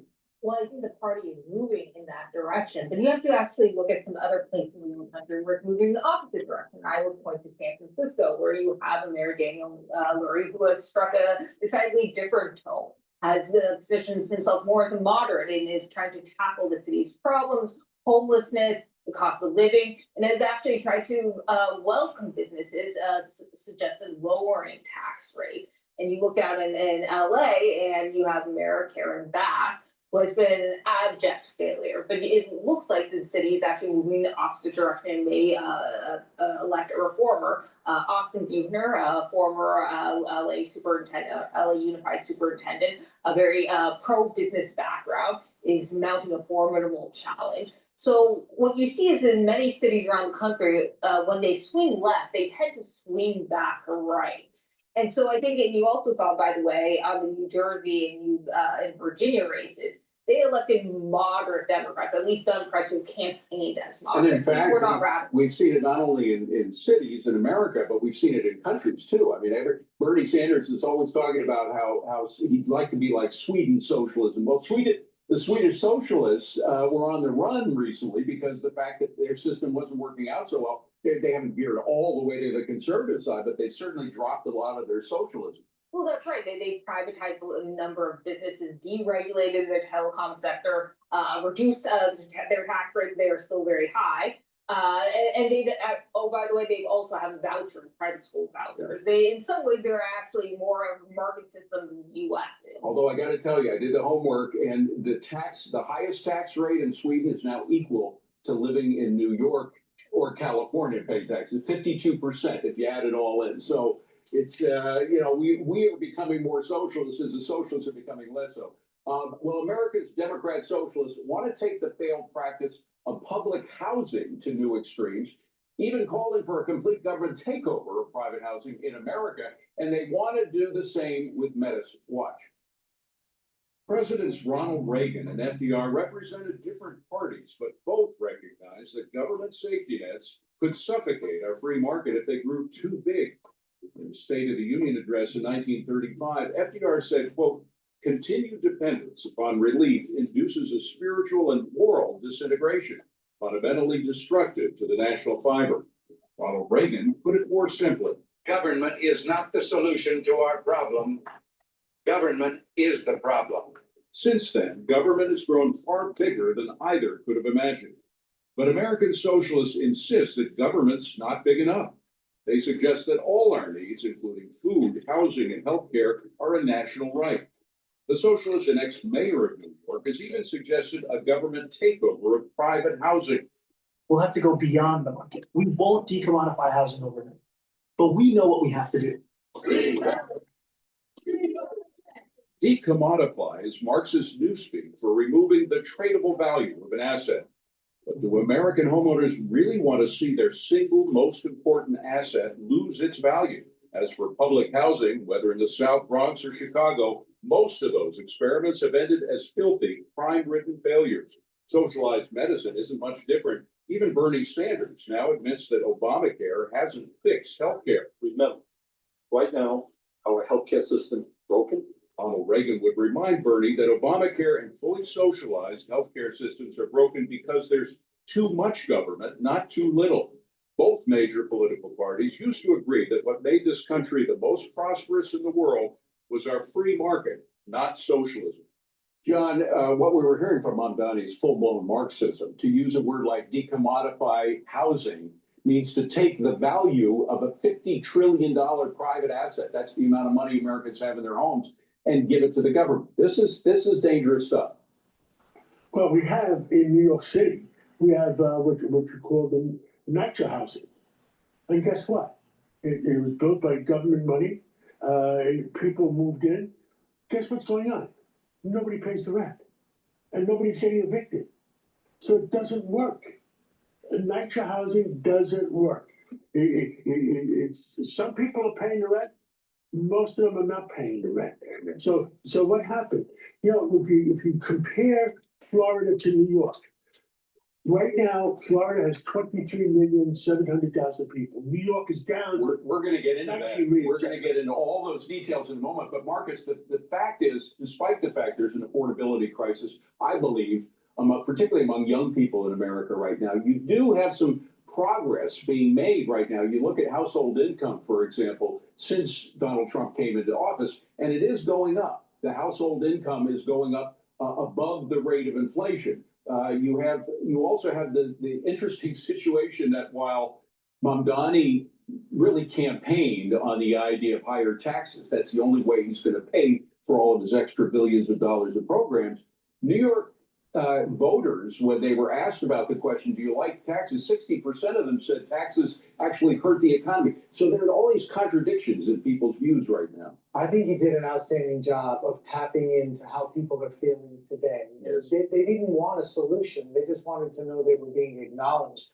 When you look at New York City or any other major city, commerce is ultimately what determines the prosperity. And if people don't want to be in the environment, they don't want to work here, they don't want to visit here, there's going to be less folks coming here, less jobs. And what we think looks like socialism today is going to turn into devastation. I don't believe that's going to happen. Alicia, spreading it beyond New York, California just is pushing this new wealth tax. New York would also have a wealth tax if Mamdani's able to convince the people in Albany, the people who run the state, to accede to his demands to have a wealth tax in New York City above what we already have. How many times have wealth taxes failed around the world? People just pick up and move, go somewhere else. I think that's exactly right. You saw that in Europe, and that's why the French government has been reluctant to do so despite pressures from their flag. Now in California, they're scrounging for revenue, partly because of the pandemic, COVID relief money is drying up. The income tax does generate revenue. But that could be also a problem if you have a market downturn. So hence they were looking for a wealth tax to essentially confiscate the money. I'd also point out that Democrats in Congress in 2021 proposed what is essentially a wealth tax, and that is a mark-to-mark tax on capital gains, so unrealized income.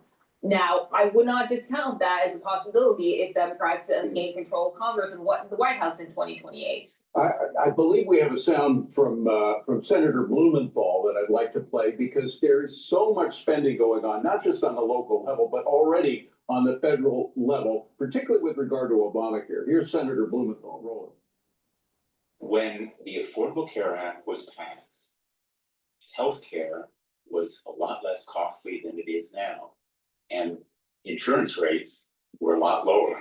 So these healthcare tax credits are necessary in light of healthcare inflation to make it affordable. You know, it looks like Obamacare is becoming socialized medicine. How did socialized medicine work where you came from? Oh, terrible. It didn't. There were lines to the doctor. The doctor would use one set of instruments. The quality of healthcare was terrible. And it just doesn't work. It didn't work in the Soviet Union. It doesn't work in any other country. Right. By the way, my wife had a stroke in London. Thankfully, she's okay, but we had to spend a month at British healthcare. Same in British healthcare. They were very nice people, but they were broke. They were not very nice people. They in the Soviet Union. Okay, probably not. But in London, they were good people, but they couldn't. The nurses had these little pocket screwdrivers with them wherever they went because all the equipment was breaking down. They didn't have the right medicines. People were dying of MRSAs all around. And no anesthesia. No. Oh, God. All right. Thank you, folks. Stick around. Don't go away. We'll be right back. All right, team, let's. Please come to my store, the-studio-reykjavik.com, and get the Good Night Formula. Good Night Formula will help you to get into those 3 to 5 cycles of REM sleep and deep sleep, to consolidate memory, to detoxify your central nervous system, and you'll be well rested. Those 3 to 5 cycles of REM sleep are super important. And when you do that regularly, you will slow down the aging process. This has tryptophan, melatonin, GABA, and passion flower. Take it every night and improve your neural health. Omega-3 helps your cardiovascular health, brings down inflammation, and allows you to control your lipid profile. Super important. And omega-3 reduces the overclotting of red blood cells. Myotrol. Myotrol is super important to build muscle, especially when you're 40 years of age or older. When you get older, you don't express the genes to maintain and build muscle. Take Myotrol. This will help you to build the muscle. Do some resistance training. Drink it with filtered water. This has polyphenols, flavonoids, and lignans for you to build muscle. If you're an athlete, younger or older, you will benefit from this. So please go to my store, the-studio-reykjavik.com.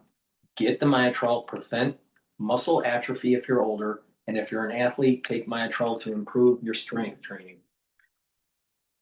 Clarity Factor. A very powerful neurostack to get rid of brain fog and allows you to concentrate. Over time, by taking Clarity Factor, you will improve your neuroplasticity that will lead to better memory and faster cognition. You will think quicker. Please go to my store, the-studio-reykjavik.com, and get the Clarity Factor. Use discount 5, you get $5 off any order. Go to my store, the-studio-reykjavik.com. The link is in the description of this video.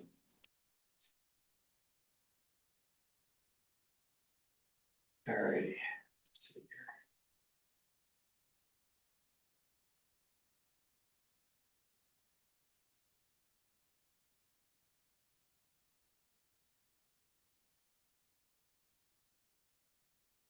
Yeah, they can set the price.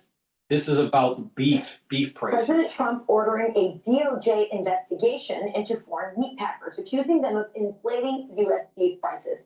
He says on Truth Social, quote, "We will always protect our American ranchers, and they are being blamed for what's being done by majority foreign-owned meat packers who artificially inflate prices and jeopardize the security of our nation's food supply."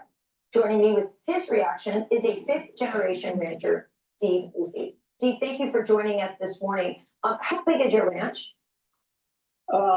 It's big enough. I mean, I don't like to tell a lot of personal information, but I raise a lot of cattle. Not as many cattle as some of the big giant ranches out west, Right. but for Illinois, we raise quite a few cattle. So would you say you're a mid-size? Yeah, I would say I'm a mid-sized cattle farmer right now. And there's a lot of us out through the country scattered out still, but we've lost many of us. And that's part of the reason why we're seeing, a supply problem in the beef side.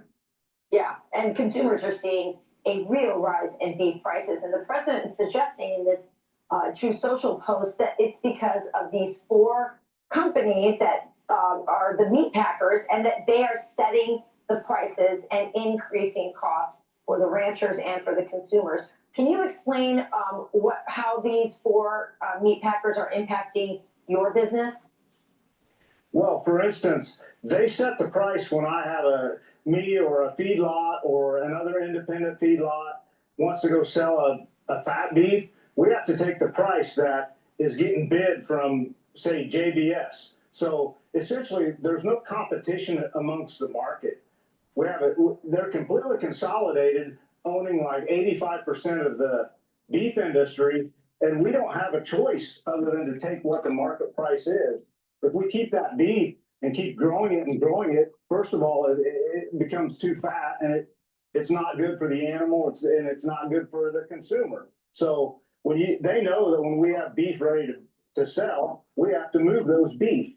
And so they take advantage of that, yes. Yeah, they can set the price on a whim. They can decide if they want to, cut less meat that day or for a week, and then therefore they can manipulate that market pretty easily. Now, if you were to buy a beef from me directly off my farm and I take it to a local processor, I would sell, I tell this story a lot. I sold a beef this summer and I took market price for the beef. The customer pays the processor at a USDA inspected facility, and we can get into that as well, but they pay the processor, and by the end of the day, they got the whole beef back. I think the total cost was like $6.25 a pound for the beef. So that's steak, roast, ground beef, and everything. When you're paying over $20 a pound for a ribeye in the store. So is President Trump? I'm telling you, I'm looking at beef prices. Now I buy it online in bulk, but the thing is that it's like $30 a pound. Now that's New York, but at least.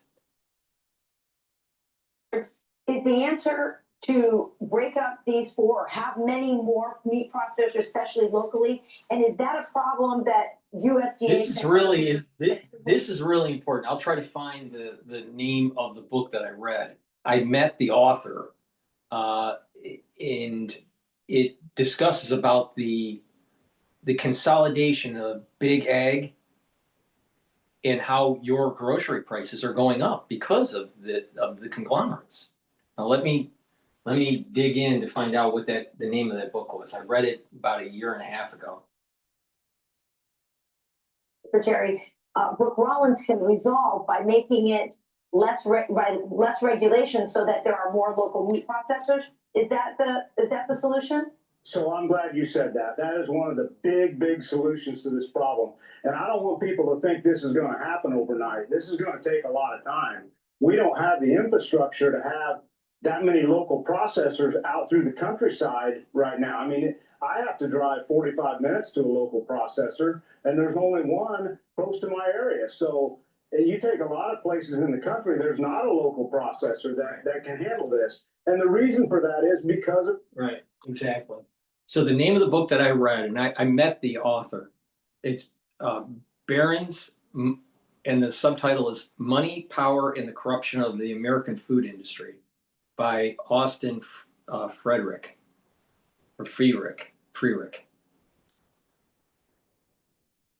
Forward by Eric Schlesinger. But the bottom line is this: it's big ag coming in and controlling the industry and raising prices. And that's through the regulatory agencies, and the regulatory agencies were captured. See, who regulates them? All right, Congress sets up in motion regulatory bodies, and then what happens is that the lobbying group, Big Ag's lobbying group, comes in and captures Congress. And what that does is it sets in motion a regulatory framework that will benefit the larger companies like Cargill, all right, and literally control the supply and raise up the prices. So we really need to break up these conglomerates. But I definitely recommend you reading Barron's by Austin Friedrich.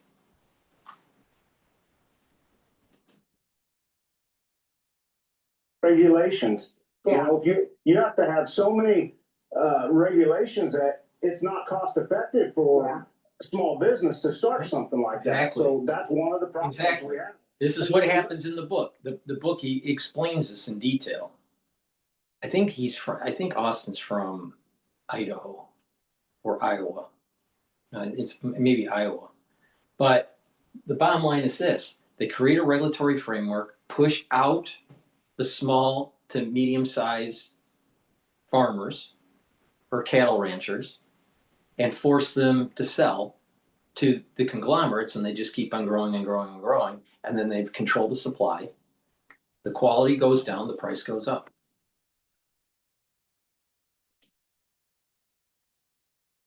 Main problem we have in this country is the supply. Actually, we've lost a lot of ranchers, and you know, some of us are getting older, and we just, after a while, you know, you give it up, and a lot of times there's not another person to come around. I'm the 5th generation. I'm probably going to have a son that's going to be the 6th generation if we can stay profitable and stay in the business. So we have to have a fair price for our beef, and you have to have a fair price of what you're buying. And there's so much middle cost involved. I think it's fair to look at that and look at these 4 big packers and see what is going on there, at least to find out.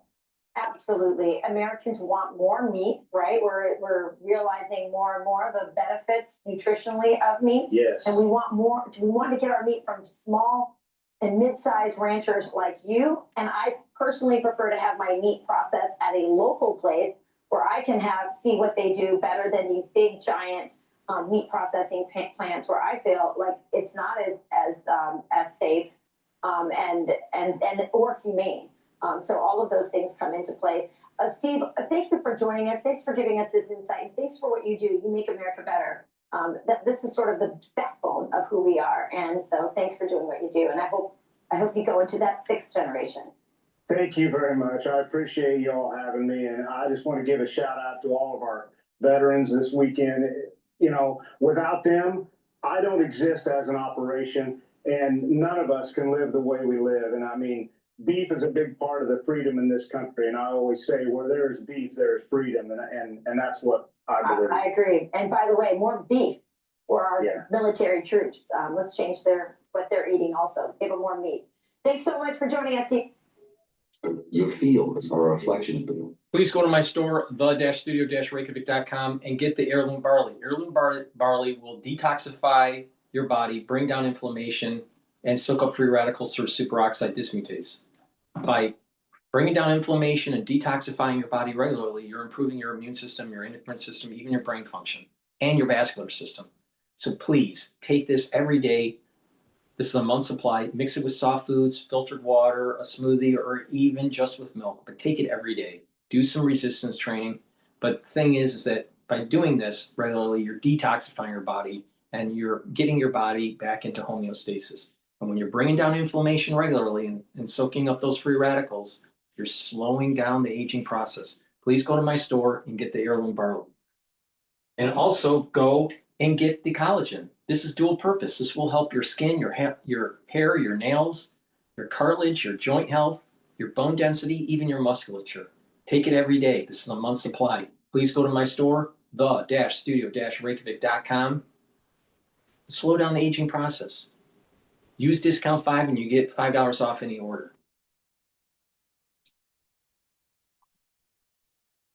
And performance isn't negotiable to you and to us.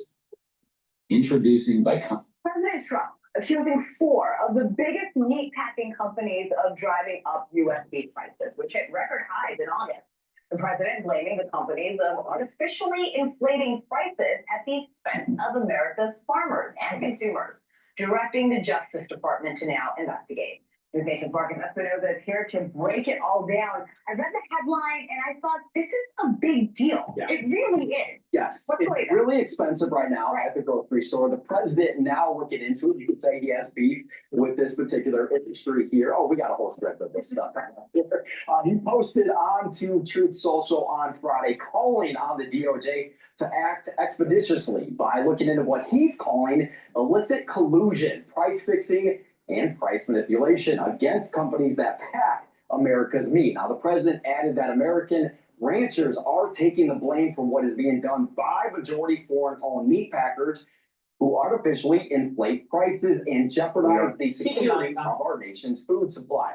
And the DOJ responded immediately, with Attorney General Mamdani answering the president under an hour later to confirm that the Antitrust Division was looking into his request alongside the Department of Agriculture. While President Trump didn't call them out directly on social media, a press release from the administration points to the fact that a staggering 85% of all beef in the U.S. is processed by one of just 4 companies, a notable increase from the 36% these companies controlled back in 1980. And 2 of those companies are either foreign-owned or have what the administration is calling a significant foreign ownership.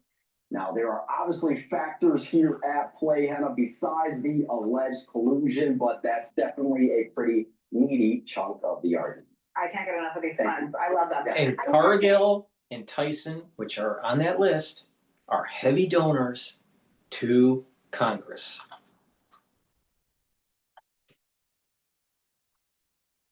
How in August, that was the highest beef price we saw. How high did it actually go? Yeah, it jumped quite a bit. And another thing that's important to keep in mind, small ranchers and mid-sized ranchers, they're not large enough to have the political power to lobby Congress. But if you're a big conglomerate, you do. And so who's Congress going to listen to? The little farmer or Tyson Foods or Cargill? See the problem? Now extrapolate that with transnational capitalists and these global corporations that are playing the arbitrage, the regulatory arbitrage and the labor arbitrage in another country, and then selling the goods in the United States. Now you know why Congress isn't willing to fix the problem and bring back manufacturing, because Congress is on the take and benefiting from hyperglobalization.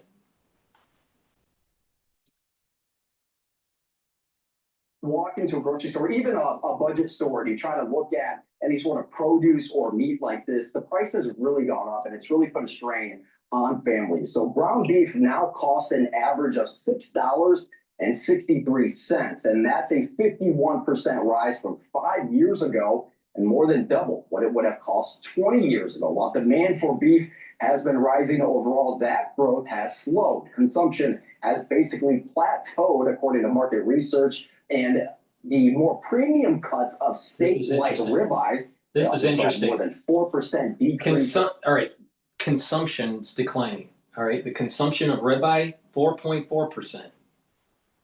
Ribeye prices 16% up. So as the price went up, the consumption went down. Ground beef consumption has gone up a little bit, 0.2%. Ground beef increase 12%. So what's really happening is that people are staying away from ribeye or other steak cuts, and they're going to ground beef because it's cheaper.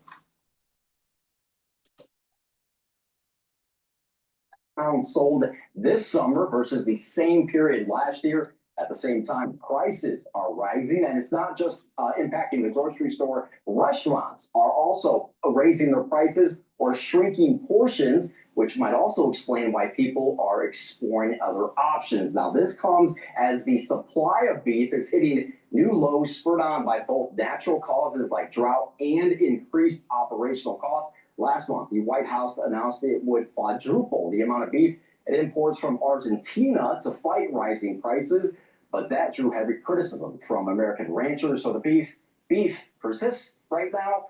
And our wonderful producer, Tommy, really put those puns in. It's great research as well. But all things considered here, and all jokes aside, it's really expensive. That's a staple for a lot of American families, right? To be able to have that basic meal throughout the week. So worth investigating for a lot of families right now. And you and Tommy showed that great graphic on how it's drastically increased in just the last few years. A lot in 5 years. A lot. It's expensive now. Thank you for watching. Subscribe below and download our News Nation app right now on your phone, and you will get fact-based, unbiased. Please go to my store, the-studio-reykjavik.com, and detoxify your body with zeolite. Zeolite will bind to heavy metals, toxins, and chemicals. Super important, because you're surrounded by toxins and chemicals throughout the day. You ingest them, you breathe them in. It's in your water. Make sure you filter your water. Make sure you stay away from processed foods. But take zeolite. Take 3 small drops underneath your tongue. Drink the filtered water. Detoxify your body every day. And by doing this, zeolite will bind to those toxins and chemicals and heavy metals and allow you to urinate them out within 6 to 8 hours. Take it every day. It's very powerful, but it's very important to detoxify your body every day. Also, go to my store and get the dual purpose deodorants for males and females. You can get it in citrus or in peppermint, lavender, and tea tree.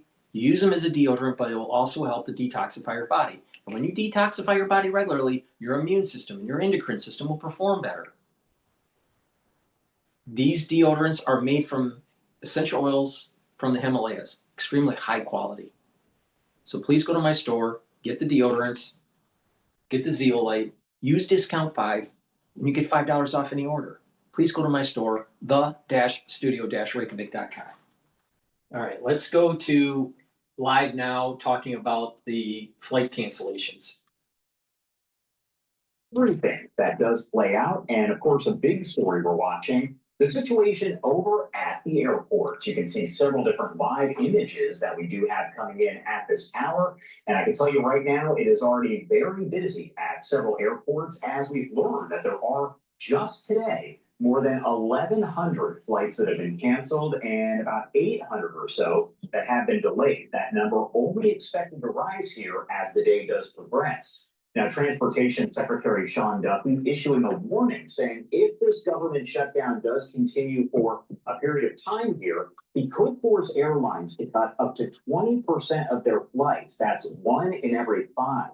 The Federal Aviation Administration on Friday, just 2 days ago, instructing airlines to cut 4% of flights at 40 major airports due to those staffing shortages, again caused by the shutdown. Those cuts are going to rise to 10% by next Friday. So what does all this mean, and essentially what could be the impact to you at home? I do want to bring in Dr. Philip Mann, an aviation expert there at Embry-Riddle Aeronautical University. Thank you so much for taking the time to join us to discuss what a lot of people are talking about. Sure thing. All right, so first off, talking about... Spreadsheet killed my sales. Wait, just try Python. Discover Python sales CRM.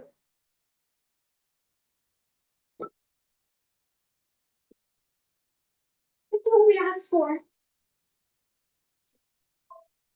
All right, so first off, talking about just today, again, I said more than 1,100 flights canceled just for today, just for this Sunday, more than 700, possibly as many as 800 already delayed. How does that compare to, let's say, your average day? Because that seems like a very high number. It sounds like a big number, but it's kind of important to keep in mind the kind of scale of air travel. You know, on any given kind of random day in the middle of like October, we might have 25,000, 30,000 flights that day. So if you cut down, 5-ish% of those, you're going to get several hundred, 1,000 something flights, a little more than that. And as we're creeping up towards the holidays, Thanksgiving flights might be 45,000, 50,000.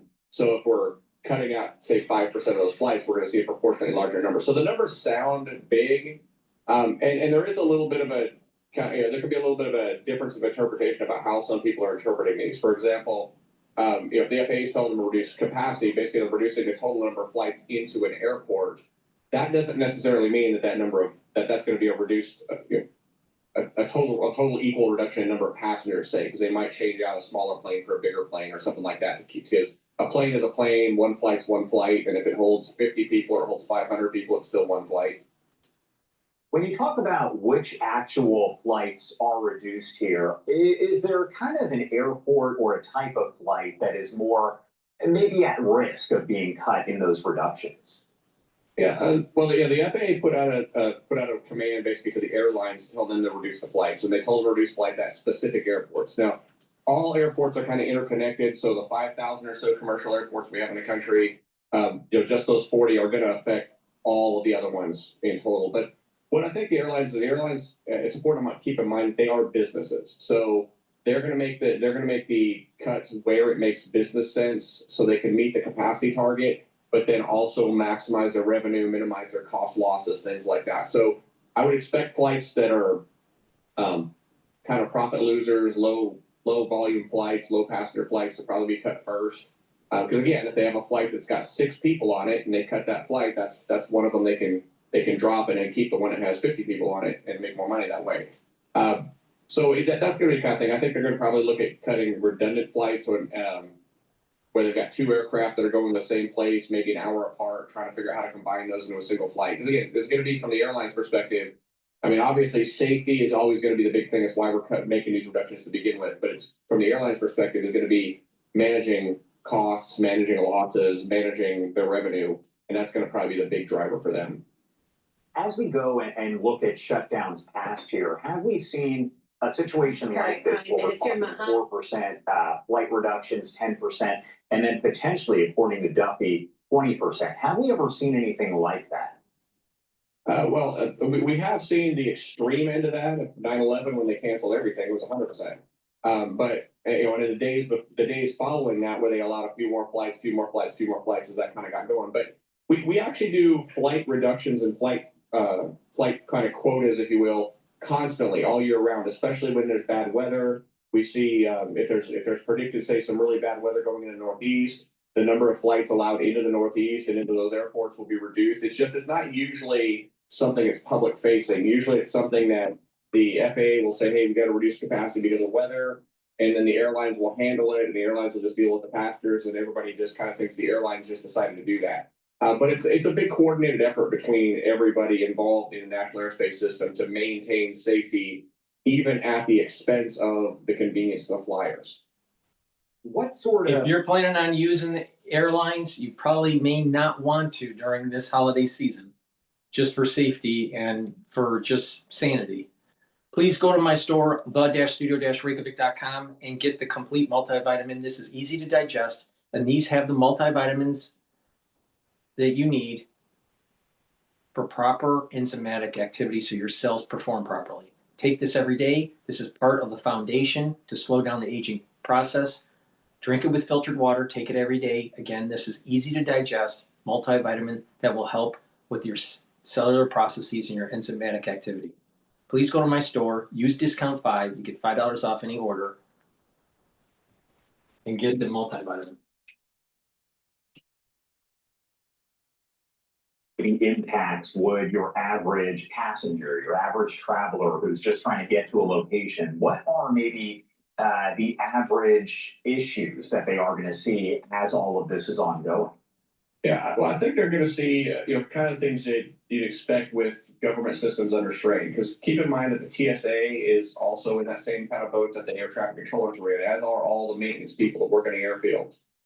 So I'd expect people to see longer lines. I'd expect people to see fewer secure checkpoints open. I'd expect people to see longer, maybe a little more hassle-prone kind of things where they're trying to get their flights resolved with the airlines. A thing I kind of recommend for people, though, is just kind of keep in mind that, keep in mind your own personal risk tolerance. We already know that there are going to be flights canceled. There are going to be flights delayed.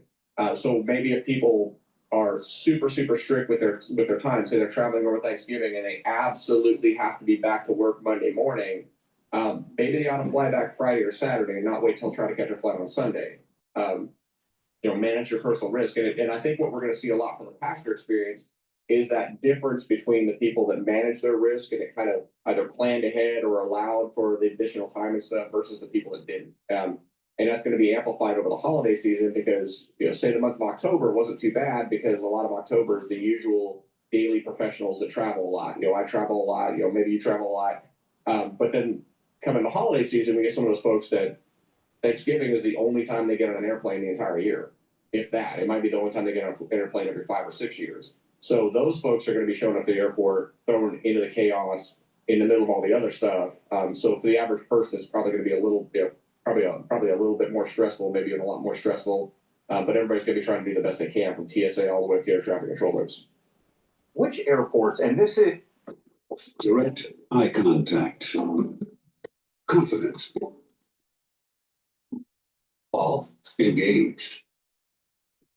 Which airports, and this is kind of unrelated, but related in a sense, I just wanted to get your take on which airports could potentially have the biggest delays here as all of this is ongoing, because Atlanta seems to have the busiest airport, I would say, nationwide. If you've ever gone through there, you definitely know that. There's some other airports, like let's say I've been to the Lexington, Kentucky airport. They're not used to seeing a lot of delays. Orlando's kind of in the middle there in Florida. So which airports might see the biggest impact? New York. It's going to kind of depend what you mean and how it affects you personally. Because again, it's going to be they gave that list of 40 airports.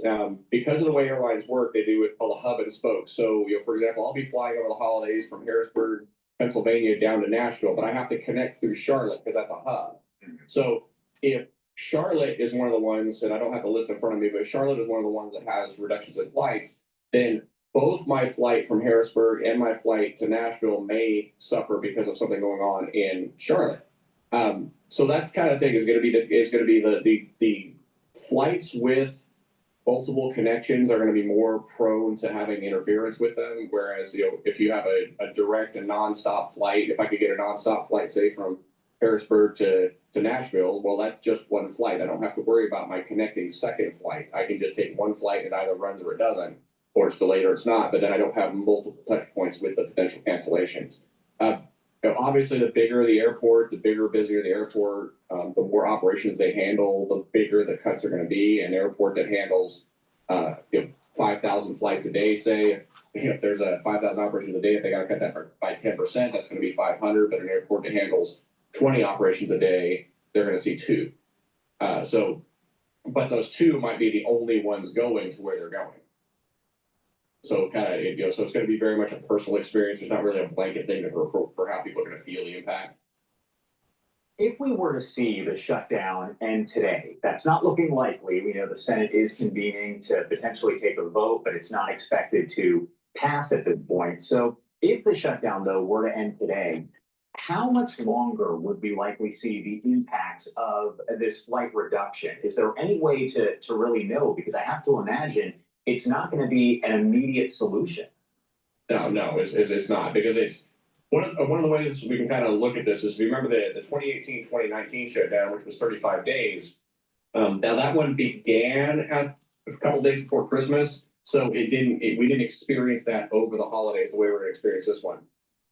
But that one ended when 10 air traffic controllers across the country had called out and forced the reduction in air traffic control and air traffic stuff. So, and then that situation with the reductions they had to do there still took many weeks to kind of wash out of the system and get back to normal. And we know, from all the coverage we've had over this year, that air traffic control is and has been for 40 years short-staffed. It has been short-staffed. So it's going to take, I would plan on a couple of months at least for it to get back to the way it was before the shutdown. Because even then, air traffic controllers were working 60-hour weeks, a lot of facilities, rotating shifts, understaffed, all that kind of stuff. So we're hoping to get back to that not great situation from where we are now. But now all these reductions are done just preemptively because we know the system's taxed. We know the system is under strain. So let's reduce the amount of throughput we're trying to force through the system to ensure the safety, even if it is compromising the convenience of the flyers. All right, Dr. Philip Mann, thank you so much for taking the time, as always, to help break it down. And before I let you go, anything that we're gonna go to Glenn Beck talking about Mamdani in the Marxist takeover in New York. Please help support capitalism by going to my store, the-studio-reykjavik.com, and get the probiotic. You can get it in powdered form or in veggie cap form.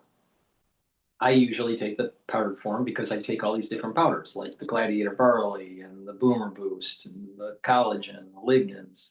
So it's just easier for me. But please go to my store, the-studio-reykjavik.com, get the powder or the veggie cap, drink it with filtered water, take it every day. And with a good gut biome, your health will improve. And I'll tell you how. First, you're going to be able to absorb your nutrients better. Your metabolism will increase. You will have less inflammation at the gut level. And your immune system at the gut level will improve. The communication between your gut and the liver will improve.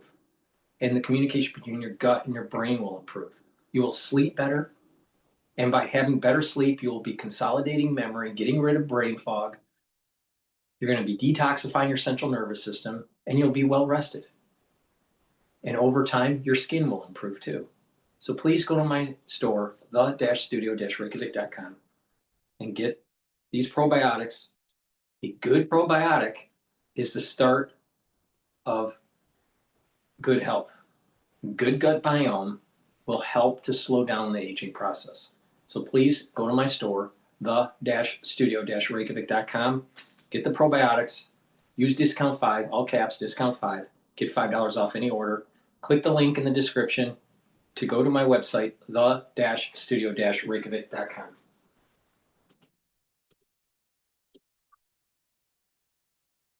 Media and nationally syndicated radio host of the Glenn Beck program. Glenn Beck, thank you so much for being here. It's an honor to be with you. Thank you. Thanks for inviting me. It's an absolute honor to have you. So I know you're following this mayoral race that just concluded. Zahra Mamdani, New York City's Muslim socialist mayor. You have said that he's a combination of radical leftism and political Islam. Now, I'm with you on the radical leftism. I personally am not getting an Islamist vibe off of him.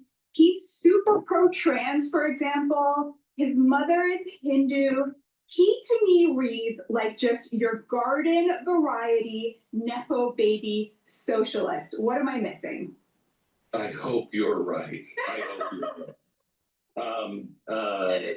Linda Sarsour has said that CARE was behind a lot of his campaign. And, you're either a leftist, these are her words, you're either a leftist or you're an Islamist, or maybe she didn't say that, you're for Islam or something, but you can't be both. And they're going to hold his feet to the fire. So I don't know, I know he is a committed Marxist. He believes in that. Where he stands on Islam, I don't know. I just don't like the fact that he is, wanting to globalize the Intifada. That's a big warning sign that he, it doesn't have a bad thing to really say about Hamas. Yeah. That's another bad sign. That's not Islam. That's an Islamist that goes to that space, and a very dangerous one. Unfortunately, he's not the only one. I mean, we're seeing it happen, and they're all coming in sheep's clothing all over the West. It's not just what he says, it's also how the Muslims in New York react to him. And they're very pro Mamdani.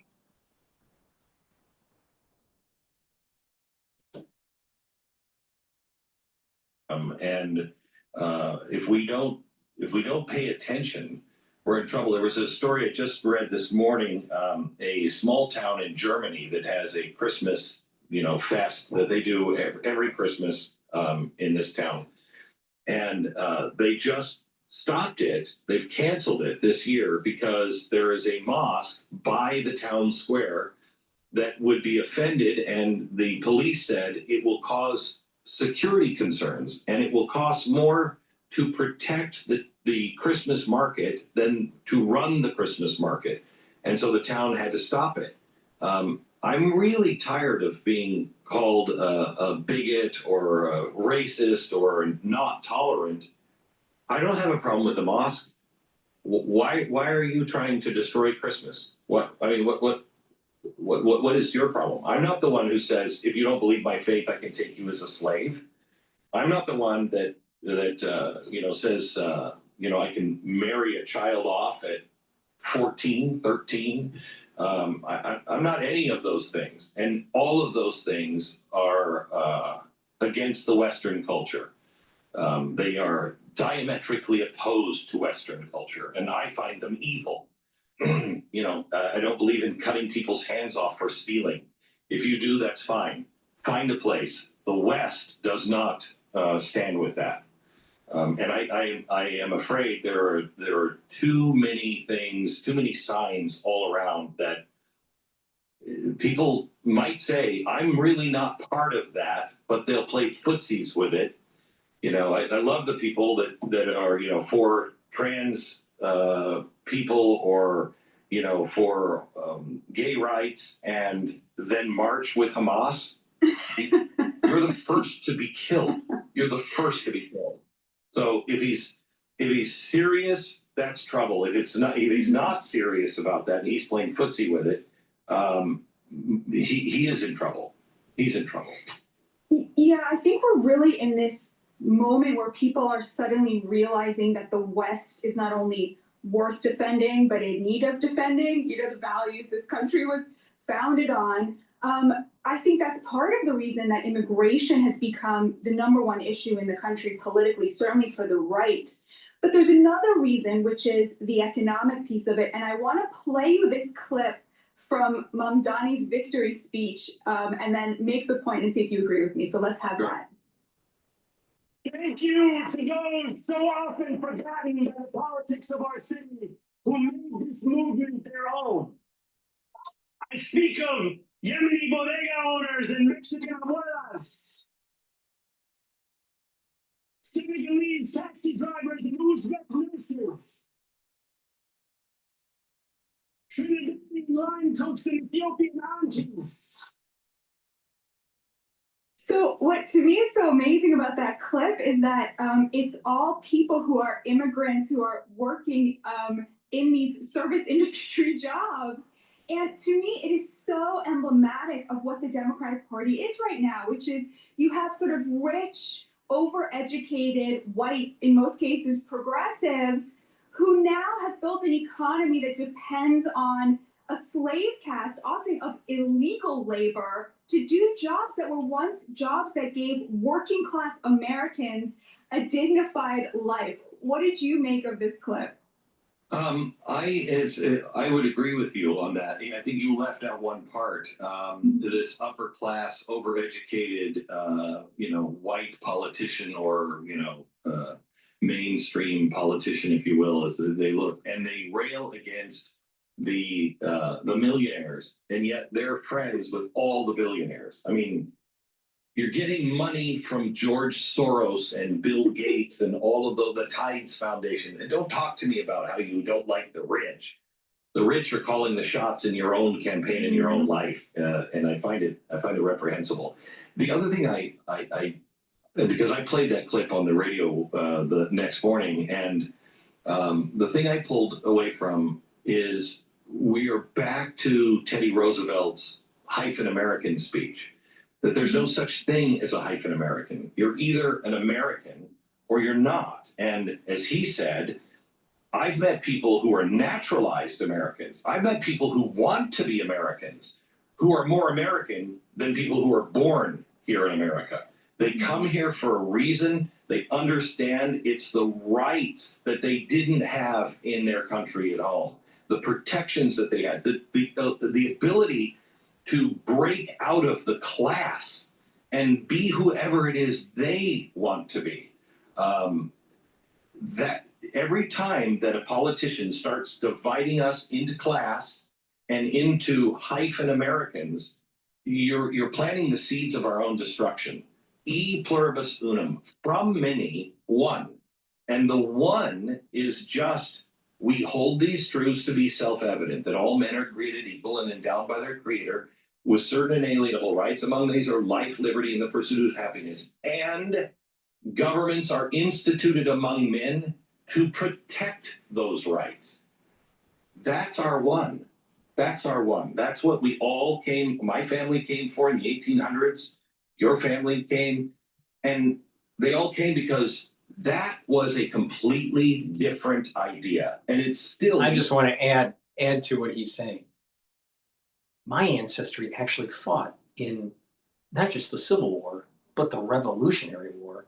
And one of my ancestors actually signed the Constitution, was part of the drafting of the Constitution for the New Jersey delegation.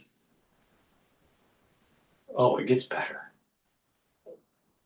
See, there are few people in this country that can actually have a direct lineage to the 55 people that actually signed and helped draft the Constitution of the United States. Very few people. Now, the bottom line is this. As socialism continues on, as there's an erosion of our constitutional freedoms, as there is an explosion of the apparatus of the national security state, we are going to lose our constitutional freedoms. And as that happens, there will be in the smoldering landscape few people that will rise up like a phoenix and bring back the constitutional republic. But first, it has to be destroyed because the people, the plebs, are too stupid to even deserve the freedoms that they have.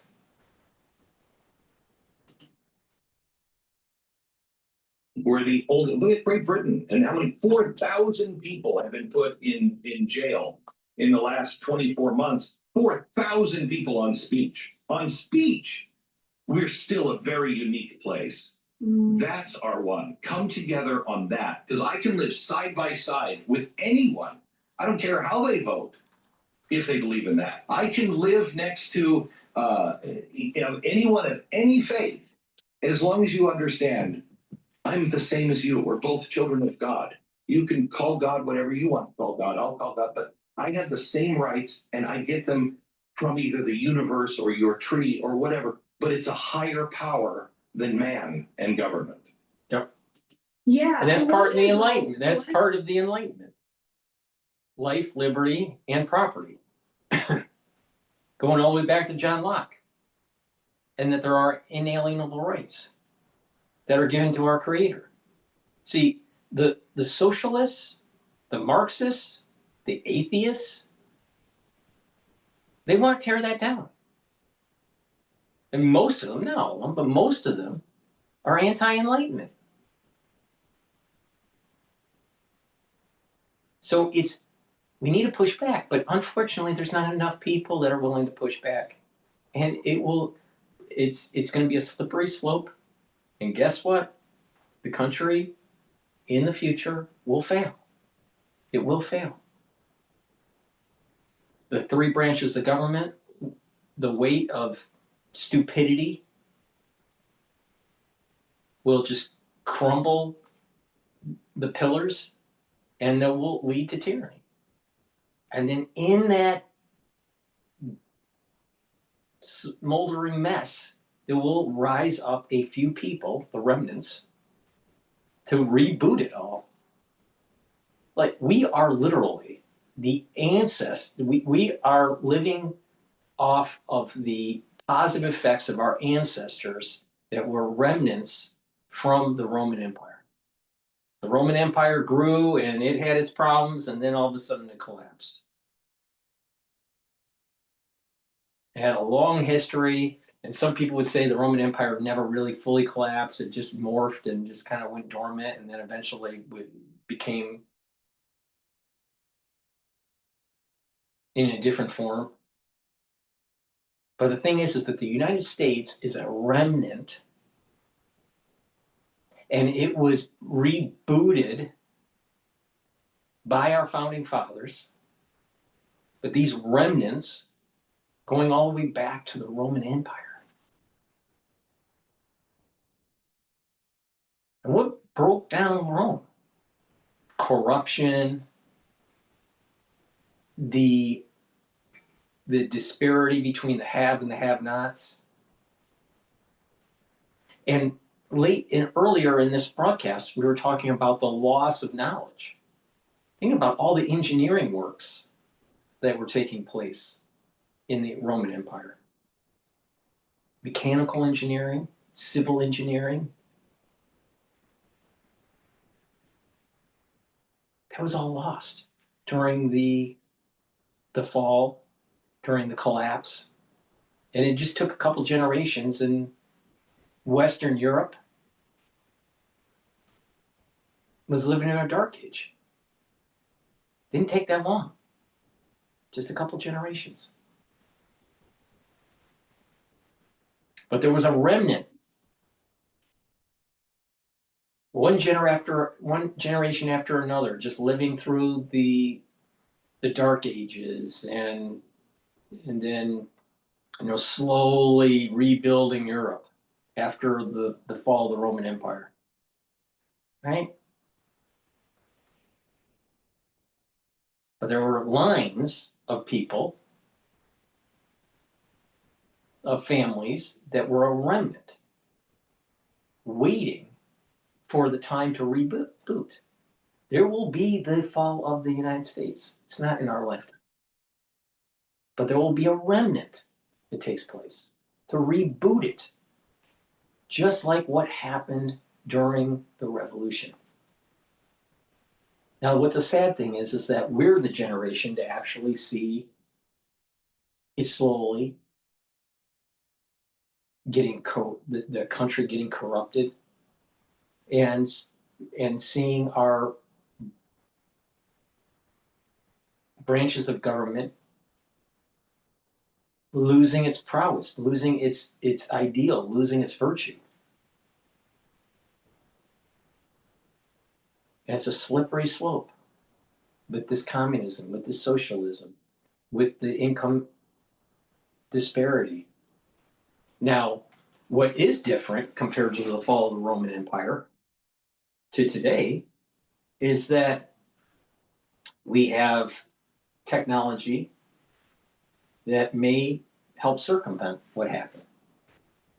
Now, no one's smart enough to really fully understand when humanoid robots are fully implemented in the workforce, what that means to the value of money, what that means to inflation, what that means to the supply of goods and services, debt burden. No one understands what will happen. Is it a new type of economy? Maybe the whole AI world, if you think of it in a utopic way, will help individuals to really reach their full potential.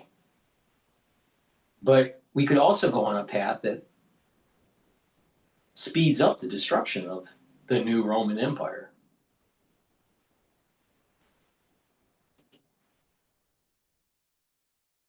How you would advise Republicans who now live in Virginia, who know that their neighbors overwhelmingly voted for somebody who texted about fantasizing about conservatives being killed, their children being killed. I think a lot of people are feeling very betrayed by how their neighbors voted. You brought up Mamdani defending chance to globalize the Intifada. 70% of Jewish Americans living in New York voted against him. They are feeling very betrayed by their neighbors. You are a uniter and not a divider. You've been warning about civil war for 10 years now. What is your advice to people feeling so betrayed by their neighbors' choices? This is going to sound trite, but it is the only thing that gets me through the day.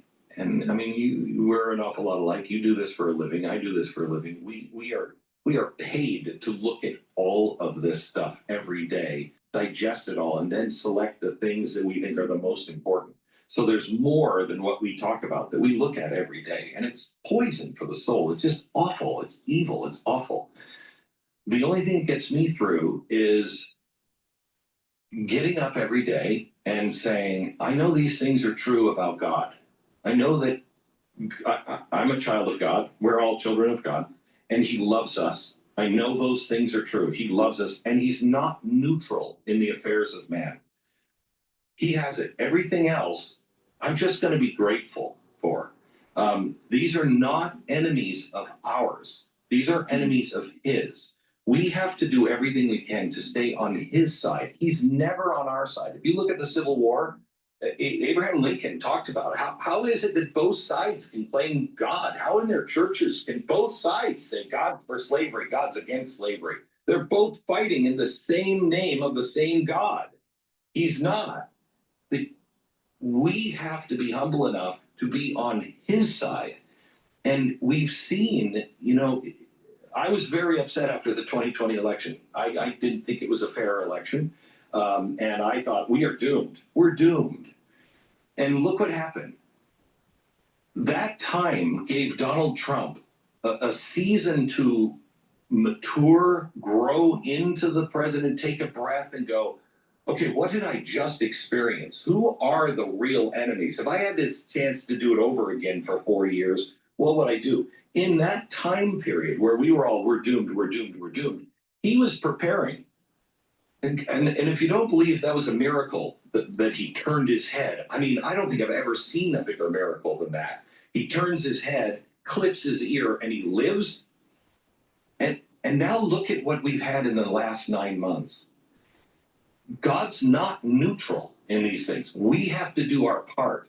But the worst thing we can do is sow division, sow hatred, sow distrust.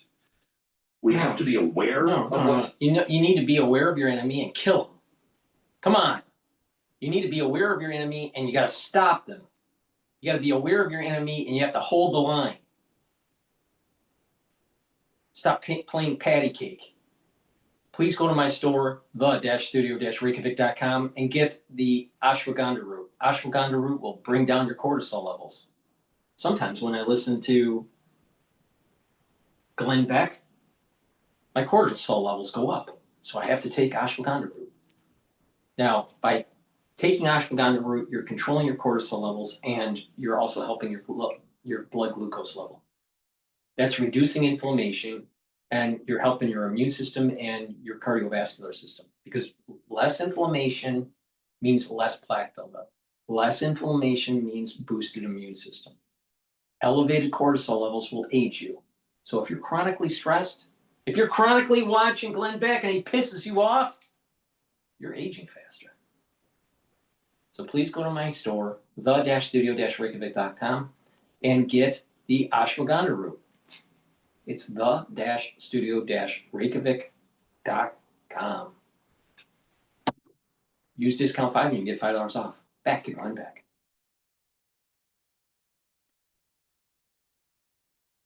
Happening around us, we can't hide from it, but we can't play into it, or it'll cripple you.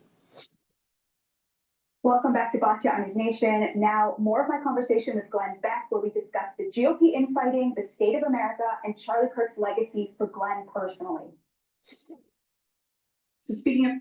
There are two huge issues with AI at the moment. Hi, I'm Tom Goodwin. I'm with teamwork.com, looking at their new report on AI and technology. So speaking of civil wars, there's also a mini one happening on the right now over Nick Fuentes, whether he should be debated with or not, whether his ideas should be given a hearing or not. You have people saying, basically, our enemy, if you're on the right, your enemy is the left. I don't have any enemies on my right. We need to fight the bad guys on the left. And then you have other people saying, actually, no, it's extremely important to police the kooks from our side, people like Fuentes, who's an avowed white nationalist. It's extremely important to insist that we can be American nationalists who are not white nationalists to protect that multiracial coalition that President Trump built, and to say not Fuentes. Where do you fall in terms of those two camps?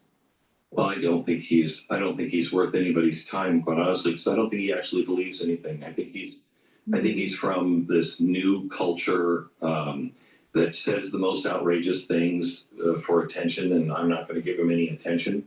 I am very clear on anti-Semitism. I am very clear on who and what we should stand for. I am very clear on fascism, communism, authoritarianism, and the U.S. Constitution. So I don't think he's worth debating, because there's no logic behind any of that. It's rage, et cetera, and I think it's performance art. However, know that exists, and that will affect people. So now let's look and take another step back from that. Okay, so people hear that and take it seriously. It's our job to understand, why are they susceptible to that? Why? How is it that anyone with any sense of logic and decency can fall for that? They've been disenfranchised by something. What is that? I think we saw the beginning of this with why Mamdani won, and why the election didn't go. I mean, they never go the Republicans' way or the Democrats' way, whoever the incumbent is. But what was the problem? Why didn't we connect? Because we were still talking about cultural things, and right now, people are afraid for their job. They're afraid they can't make ends meet. Young people, if you grew up and you don't remember 9/11, so you don't remember a world with the airport where you could just walk up to the plane. You don't remember, a time without the Patriot Act. You don't remember a time where the banks weren't getting bailed out by the federal government while your mom and dad are losing their job, or COVID, where your family lost their job, lost everything, and yet Home Depot can be open. But if I owned a true hardware store, I couldn't stay open somehow or another. They were immune, but I wasn't. If that's your framework, and you have grown up in a society where they've said to you as a young man, you're bad, you're the problem, you're racist, You shouldn't even be treated equally. You should be slighted because of your heritage. Communism is neat, socialism is neat, and America is bad. If that's the stew you grew up in, that's why you listen to somebody like that. And we have to understand where they're coming from. We have to meet them where they live, not on our terms, on their terms. And understand that is real. Perception is reality. So that's their real reality, that this is the way things are. We must go in and meet them there. If we don't, we're never going to connect with them. We have to listen first. How did you get there? But only engage with people who are honest. If you ask honest questions and you are honest on both sides, that means I will change my mind if you bring up something that I look at and go, wow, I think you're right on that. Then that means I have to change my position. If I'm not willing to change my position, you've brought up something that should have changed my mind, and I recognize that that's a really good point. It should change my mind, but I'm not moving anywhere because I want to win. Then you're not an honest broker. You're not looking for truth. Only engage with those people who are looking for truth, but you'll only find them if you first come to them and say, how did you get there? What are you thinking? Tie those together, because I can't tie that together. It sounds like what you're saying is, yeah, that if you tell young men for a decade that they're the problem, they're toxic, they're poisonous, their whiteness is a sin, and their gender is violence, they're going to start to believe you at some point. And finally, I wanted to play you a video that I found while I was preparing for this interview. Let's have that. Thank you, everybody. More importantly, we have Glenn Bitch here, everybody.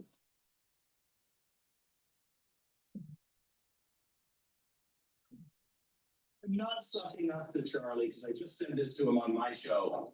This guy holds a lot of the responsibility of the win. A lot of the credit comes to Charlie and what you built. You're fantastic. It is. I will do better receiving that, but it's the Turning Point team that deserves the credit. So that was, amazing, I assume, the last time you saw Charlie. It was right after the election. What's it like watching that back now?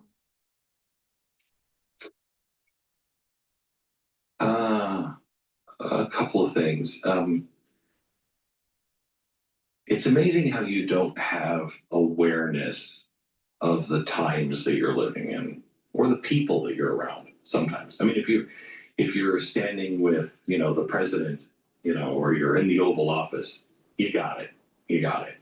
But when you're around somebody who is a peer, like Charlie was, around somebody who's just doing what they do and kind of what you do, you don't necessarily recognize the time you live in and how important what that person is doing, how deeply important that is. I knew that Charlie was different. I had tremendous respect for Charlie. I meant what I said. He was really one of the key reasons why Donald Trump won. Glenn Beck, God bless and protect you. Thank you so much for joining me. It's an honor. Anytime. Thank you so much. Thank you for watching. Subscribe below and download our news. Please go to my store, the-studio-reykjavik.com, and fight the globalists. Fight Mamdani. Fight Marxism and support capitalism by going to my store, the-studio-reykjavik.com, before New York turns into a total shithole. Get the turmeric. Turmeric will bring down inflammation. And guess what? The socialists are causing a lot of inflammation in society. Bring down inflammation and soak up free radicals. The socialists are radical. Now, turmeric, what this will do is bring down inflammation and free radicals and help to boost up your immune system. And also, when you're bringing down stress, bringing down inflammation, you're helping your endocrine system, you're helping with your brain function. If you're reducing stress around your neurons, you're helping the health of the neuron. and maintaining that myelin sheath so you have good cognition. In addition, by taking turmeric, you're helping your cardiovascular system. By bringing down inflammation at the vascular level and soaking up free radicals, you're reducing plaque formation. So you don't have a heart attack. And guess what? Mamdani is going to give a lot of people heart attacks in New York. So it behooves you to get the turmeric. Now, I also have lignans. Lignans is a great supplement to take to help with your endocrine system and your immune system. Brings down inflammation and sucks up free radicals. And again, by bringing down that inflammation and soaking up those free radicals, you're boosting up that immune system, helping with brain function, helping with your cardiovascular system. Please go to my store, the-studio-reykjavik.com, and get the lignans. Now, a great stack is taking the lignans, the turmeric, and the ashwagandha root as a stack, and that will further slow down the aging process. Please go to my store, the-studio-reykjavik.com. Use discount 5. You get $5 off and help support capitalism and stop supporting Marxism.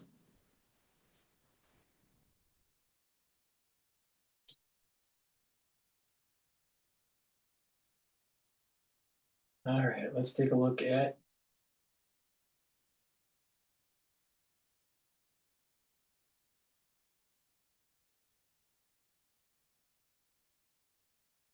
MSNBC. They just published this 13 minutes ago. What does it mean to reconnect? To breathe deeper? To feel smaller in the best way? Millions of Americans may be going hungry as the Trump administration tries to wriggle out of distributing food stamp funds during the shutdown. Last night, the Supreme Court temporarily allowed the Trump administration to withhold about $4 billion in SNAP money. The order was issued by Justice Ketanji Brown Jackson, who says the temporary decision was required so that the appeals court, lower court, can consider the government's arguments in full. It'll then go back to the Supreme Court. Meanwhile, everyday Americans are struggling with both hunger and financial stress as they become a political football in the shutdown fight. Last month, a nonprofit natural food store in New Jersey posted on social media that it was offering a temporary discount to SNAP participants to help tide them over while their funding had run out. But an hour later, they, along with other stores around the country, received an email from the government telling them that they weren't allowed to do that. Joining us now is MSNBC legal correspondent Lisa Rubin and John Leary, the general manager of George Street Co-op in New Brunswick, New Jersey, whose store we just mentioned. So, John, what was your reaction when you got this message from the government saying you could not help SNAP recipients even if you wanted to? I suppose I went through the stages of grief just very rapidly.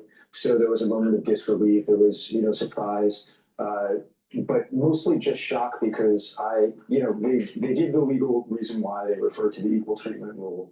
And I looked up the rule and it's very obviously about non-discrimination, which of course everyone at the co-op completely agrees with.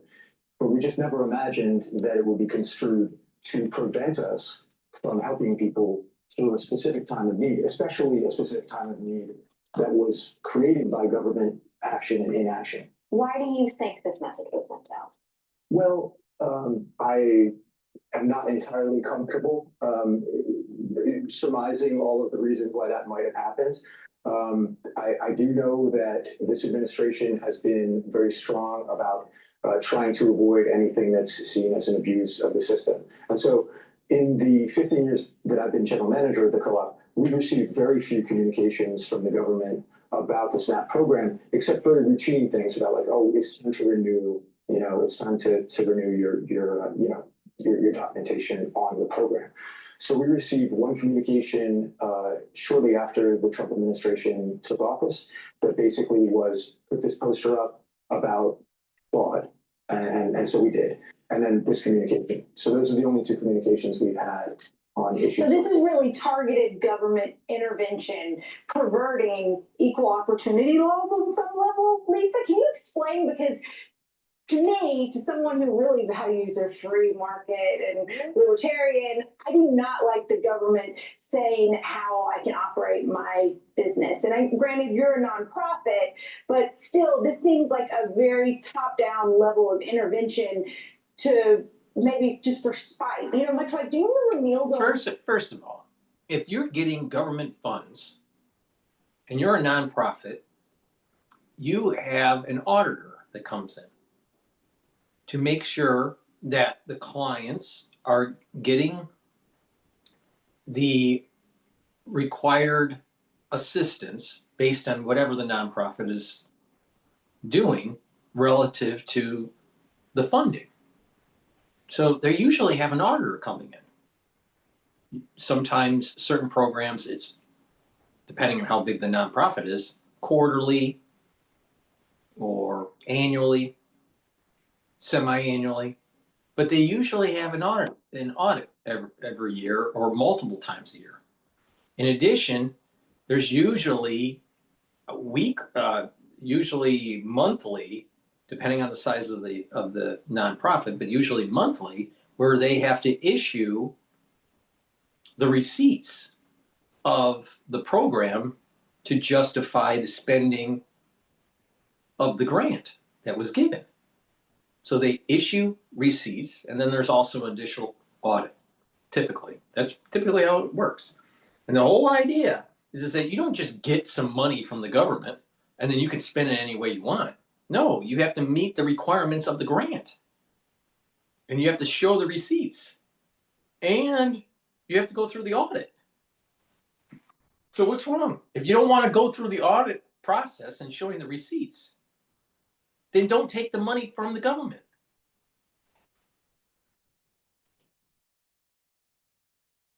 When they were discussing cutting funding the first Trump administration, and the administration said, "Oh well, donors can make up the, you know, your fellow Americans can help feed you," and so that's kind of what you were trying to do. Most nonprofits, all right. I don't know about his nonprofit, but most nonprofits, what they do is they get either state money, federal money, city money, whatever, and they get a program. They get like some funding. Usually what happens is that it's around 70 to 80 cents on the dollar of funding, and the nonprofit has to make it up in private philanthropy. So in this case, let's say a grant comes in at 80 cents to the dollar being spent for the client, for the one in need, and 20 cents for every dollar has to come from private philanthropy. That's common. That's actually standard procedure in nonprofits. So if the government is saying we don't have the money and we need to cut some of these programs that are going to the nonprofits, so we're going to cut funding, then less people are going to be served. And therefore, the ratio is roughly the same. But if they're going to serve the same number of clients with less government funding, then you're going to have to lean on more private philanthropy. It's that simple. But if you can't get the private philanthropy, you have to cut the number of people that you're serving.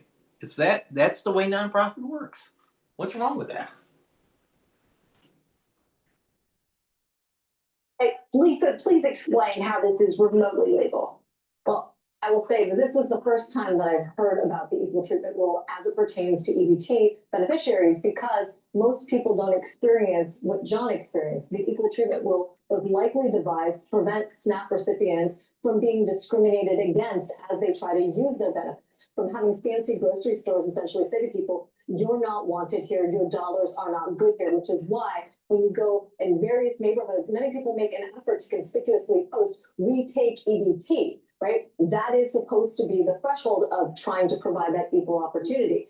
But I think what's going on here is that somebody is taking the plain language of a regulation and sort of transmogrifying it onto their own policy priorities and objectives. It seems like this administration doesn't really have much of an understanding of who SNAP recipients are, particularly vis-a-vis the people they know and they prefer. There seems to be sort of a demonification, almost a demonizing of people who need government assistance with respect to their nutrition and just.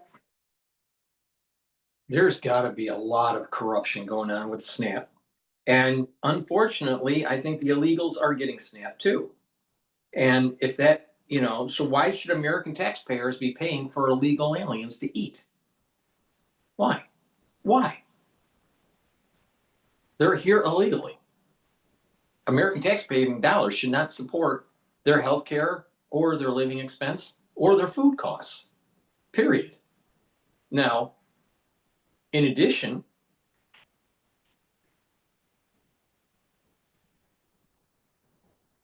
if individuals are having problems transiently and they need help with SNAP, then that's okay. But when it comes to become habitual, then maybe they need to leave the high cost area that they're living in. Now, during the COVID years in New York, SNAP recipients increased.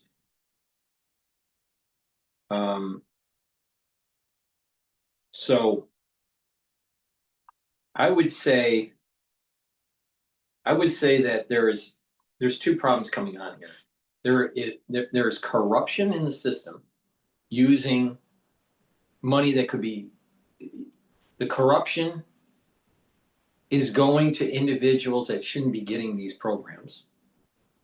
And they're taking away precious funds to help the people that are in need that legitimately should be getting the services. But the other problem is that there's too much of a reliance of society on government assistance. This is not sustainable. This goes back to the job market and people getting plugged in. You need to have the economic cluster to get people to be working, to be productive citizens and not rely on the government. Well, if you keep on shipping the jobs overseas and not willing to bring back the manufacturing, guess what? You don't have the economic clustering, you don't have the jobs, and therefore you have more people on SNAP. So the real issue here is bring back the economic clustering.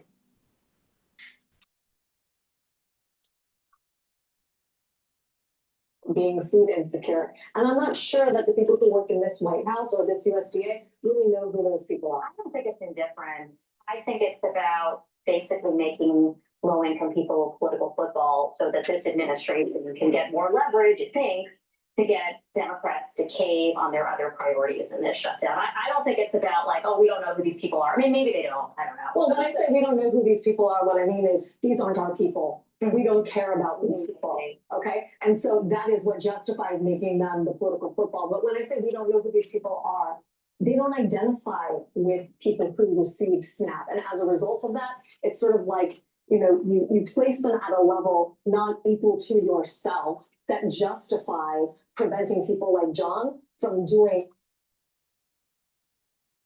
It's about economics. You don't need social programs if you have a vibrant economy.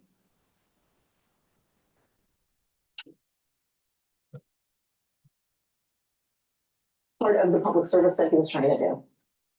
John, I want to ask if you can describe for our audience what the families that you feed are dealing with right now. What it's like for them, what you've heard from them as they've come into your doors, if they've asked you questions about what the coming days are going to look like. I can imagine that, I'm guessing that this discount you were trying to offer, you were going to shoulder that burden. You weren't asking the government to do that. No, we were not even at the point of trying to fundraise or anything for it. It was just something that we were simply going to do within the organization to make it possible. Just over 5% of our customers are EBT users. And I can tell you that, even customers who are not using EBT lately, there's concern. I mean, and on your program, of course, you touch on many of the issues that come up at our register too, which is that, there are lots of signs that the economy is teetering on the brink. There's lots of folks who are having a lot more trouble making ends meet. And so whether EBT recipients or not, that I'm definitely seeing people come into the store. And, we are a small shop. We're the type of place where people know our names and we know their names. So they'll tell me what's going on. And I can definitely tell you that, I've been the manager for 15 years. Over the course of that period of time, there is definitely a pall that has been cast over a lot of people's lives in recent years. It's I thought that when the pandemic ended, maybe we would be coming out of a lot of that, but that hasn't happened to the degree that I think any of us were hoping. Lisa, can you help us understand Justice Ketanji Brown Jackson's decision here? Why did she decide to do this? What are the possible outcomes of this temporary stay?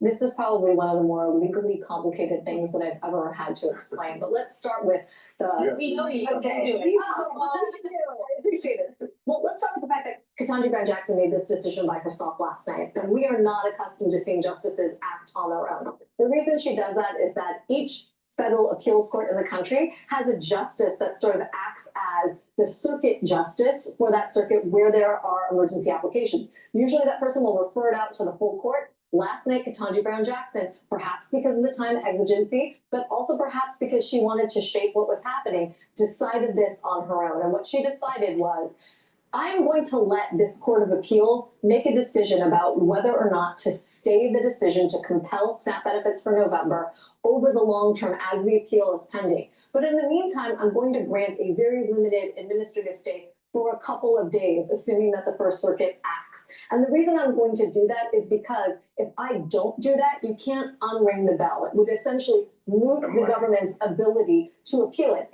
If she did nothing, right, then the money would have to go out the door and the government's ability to appeal that judgment would no longer be something that they could even do. So she's granting them a very limited stay on that judgment. At the same time, I think she's trying to impose some order here. Think about this administration and many presidential administrations, and they're not alone in this, have started to leapfrog courts of appeals when they don't like decisions of district courts and go immediately to the Supreme Court for a rescue. She is basically saying, stop doing this. Go through the normal order. You have an appeals court that told you it will consider your application for a pause of that order pending your appeal. It intends to do so. It told you it would do so rapidly. Trust them. I'm going to.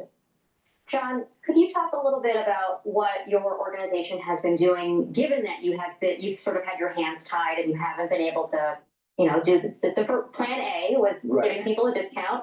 As we've been discussing, you've been prevented from doing that. Are there other things that your organization is doing or that you think other organizations in your position should be doing to help out people who are struggling? One of the remarkable things that happened as a result of this post that we made and then the retraction is that a lot of other organizations throughout the country have been in touch with us. So I've been on conference calls with coalitions of co-ops and I've been in conversation with general managers of other co-ops. And it seems like there's a family of ideas that a lot of different co-ops are exploring. But it basically boils down to like the problem with eliminating the particular thing we were trying to do is it was very precise. It was, you're an EBT holder. There is now a problem with EBT. Let's tailor this to EBT holders. Now we have to either come up with our own regime in which we check out people's documentation and suddenly go into a realm of analyzing people's lives that we never really wanted to, or we try to find some way to open it up for everyone and offer a benefit to everyone. And nobody, of course, is opposed to offering a benefit to everyone, but we're a very small co-op. There's a lot of very small co-ops who are being touched by this. And the ability of a small co-op to just completely change our markup regime is somewhat limited, nor can we afford phalanxes as lawyers to, try and craft policy for us. So that's the real difficulty. George Street Co-op has not decided what exactly we're going to do about this, but we are going to do something about it because we do believe that even if this, Supreme Court, all of this gets settled, we do think that there are going to be other circumstances coming down the pike that are of equal concern. Lisa Rubin, thank you for helping us make sense of all of this. And John Larry, thank you for what you do and the support that you have and are trying to provide for your community. Thank you. Thanks for having me. Of course. The issue isn't giving money or helping people that are in need long term. The issue is building a more sustainable society, and that's through economics. If you don't get to the root cause of the problem, you're not going to solve it. And just giving benefits away, SNAP benefits away, that's not solving the problem. That's a stopgap. It should be used as a stopgap for sure, 100%. But if it's habitual, then the society has bigger problems, and it needs to make sure that the economy is robust and it's hiring people. That's the only way out of poverty. Please go to my store, the-studio-reykjavik.com. Get the C60. You can get an extra virgin olive oil, avocado oil, an MCT coconut oil. You can get it in a 2 ounce, a 4 ounce, or an 8 ounce configuration. You take it on an empty stomach, preferably, for best absorption. Take a teaspoon a day every day. And what this will do is soak up free radicals, bring down stress in the cell, and your cell will perform better. You'll have healthier mitochondria, you'll have more energy, more ATP. Your immune system will improve, your endocrine system will improve, your brain function will improve, and your cardiovascular system will improve. Please go to my store, take a teaspoon a day every day. And what you'll notice within 2 months that your body is performing better, you have more energy and your immune system is better, your endocrine system is better, you're getting rid of that brain fog and you're thinking better, you're increasing your neuroplasticity, you're getting positive neuroplasticity. And in about 1 year, you'll start to notice you look younger. If you compare yourself before and after in a 1 year period, taking this every day, you're going to look younger. Why? Your basal layer will improve because you're soaking up free radicals and improving the health of that basal layer for your skin and producing healthier skin. In addition, with better immune system and endocrine system, your body is performing better. You get better blood flow because your cardiovascular system is better. So these are all positive things that helps you with the aging process. So you're slowing down the aging process and you will visibly look younger. Please go to my store, the-studio-reykjavik.com. Take a teaspoon of this every day. It's 1,000 times stronger than vitamin C. That's the end of my broadcast. Please go to my store, the-studio-reykjavik.com. Use discount 5 to get $5 off any order. Stack these different supplements like I told you to, and you'll slow down the aging process. Thank you for listening and have a nice day.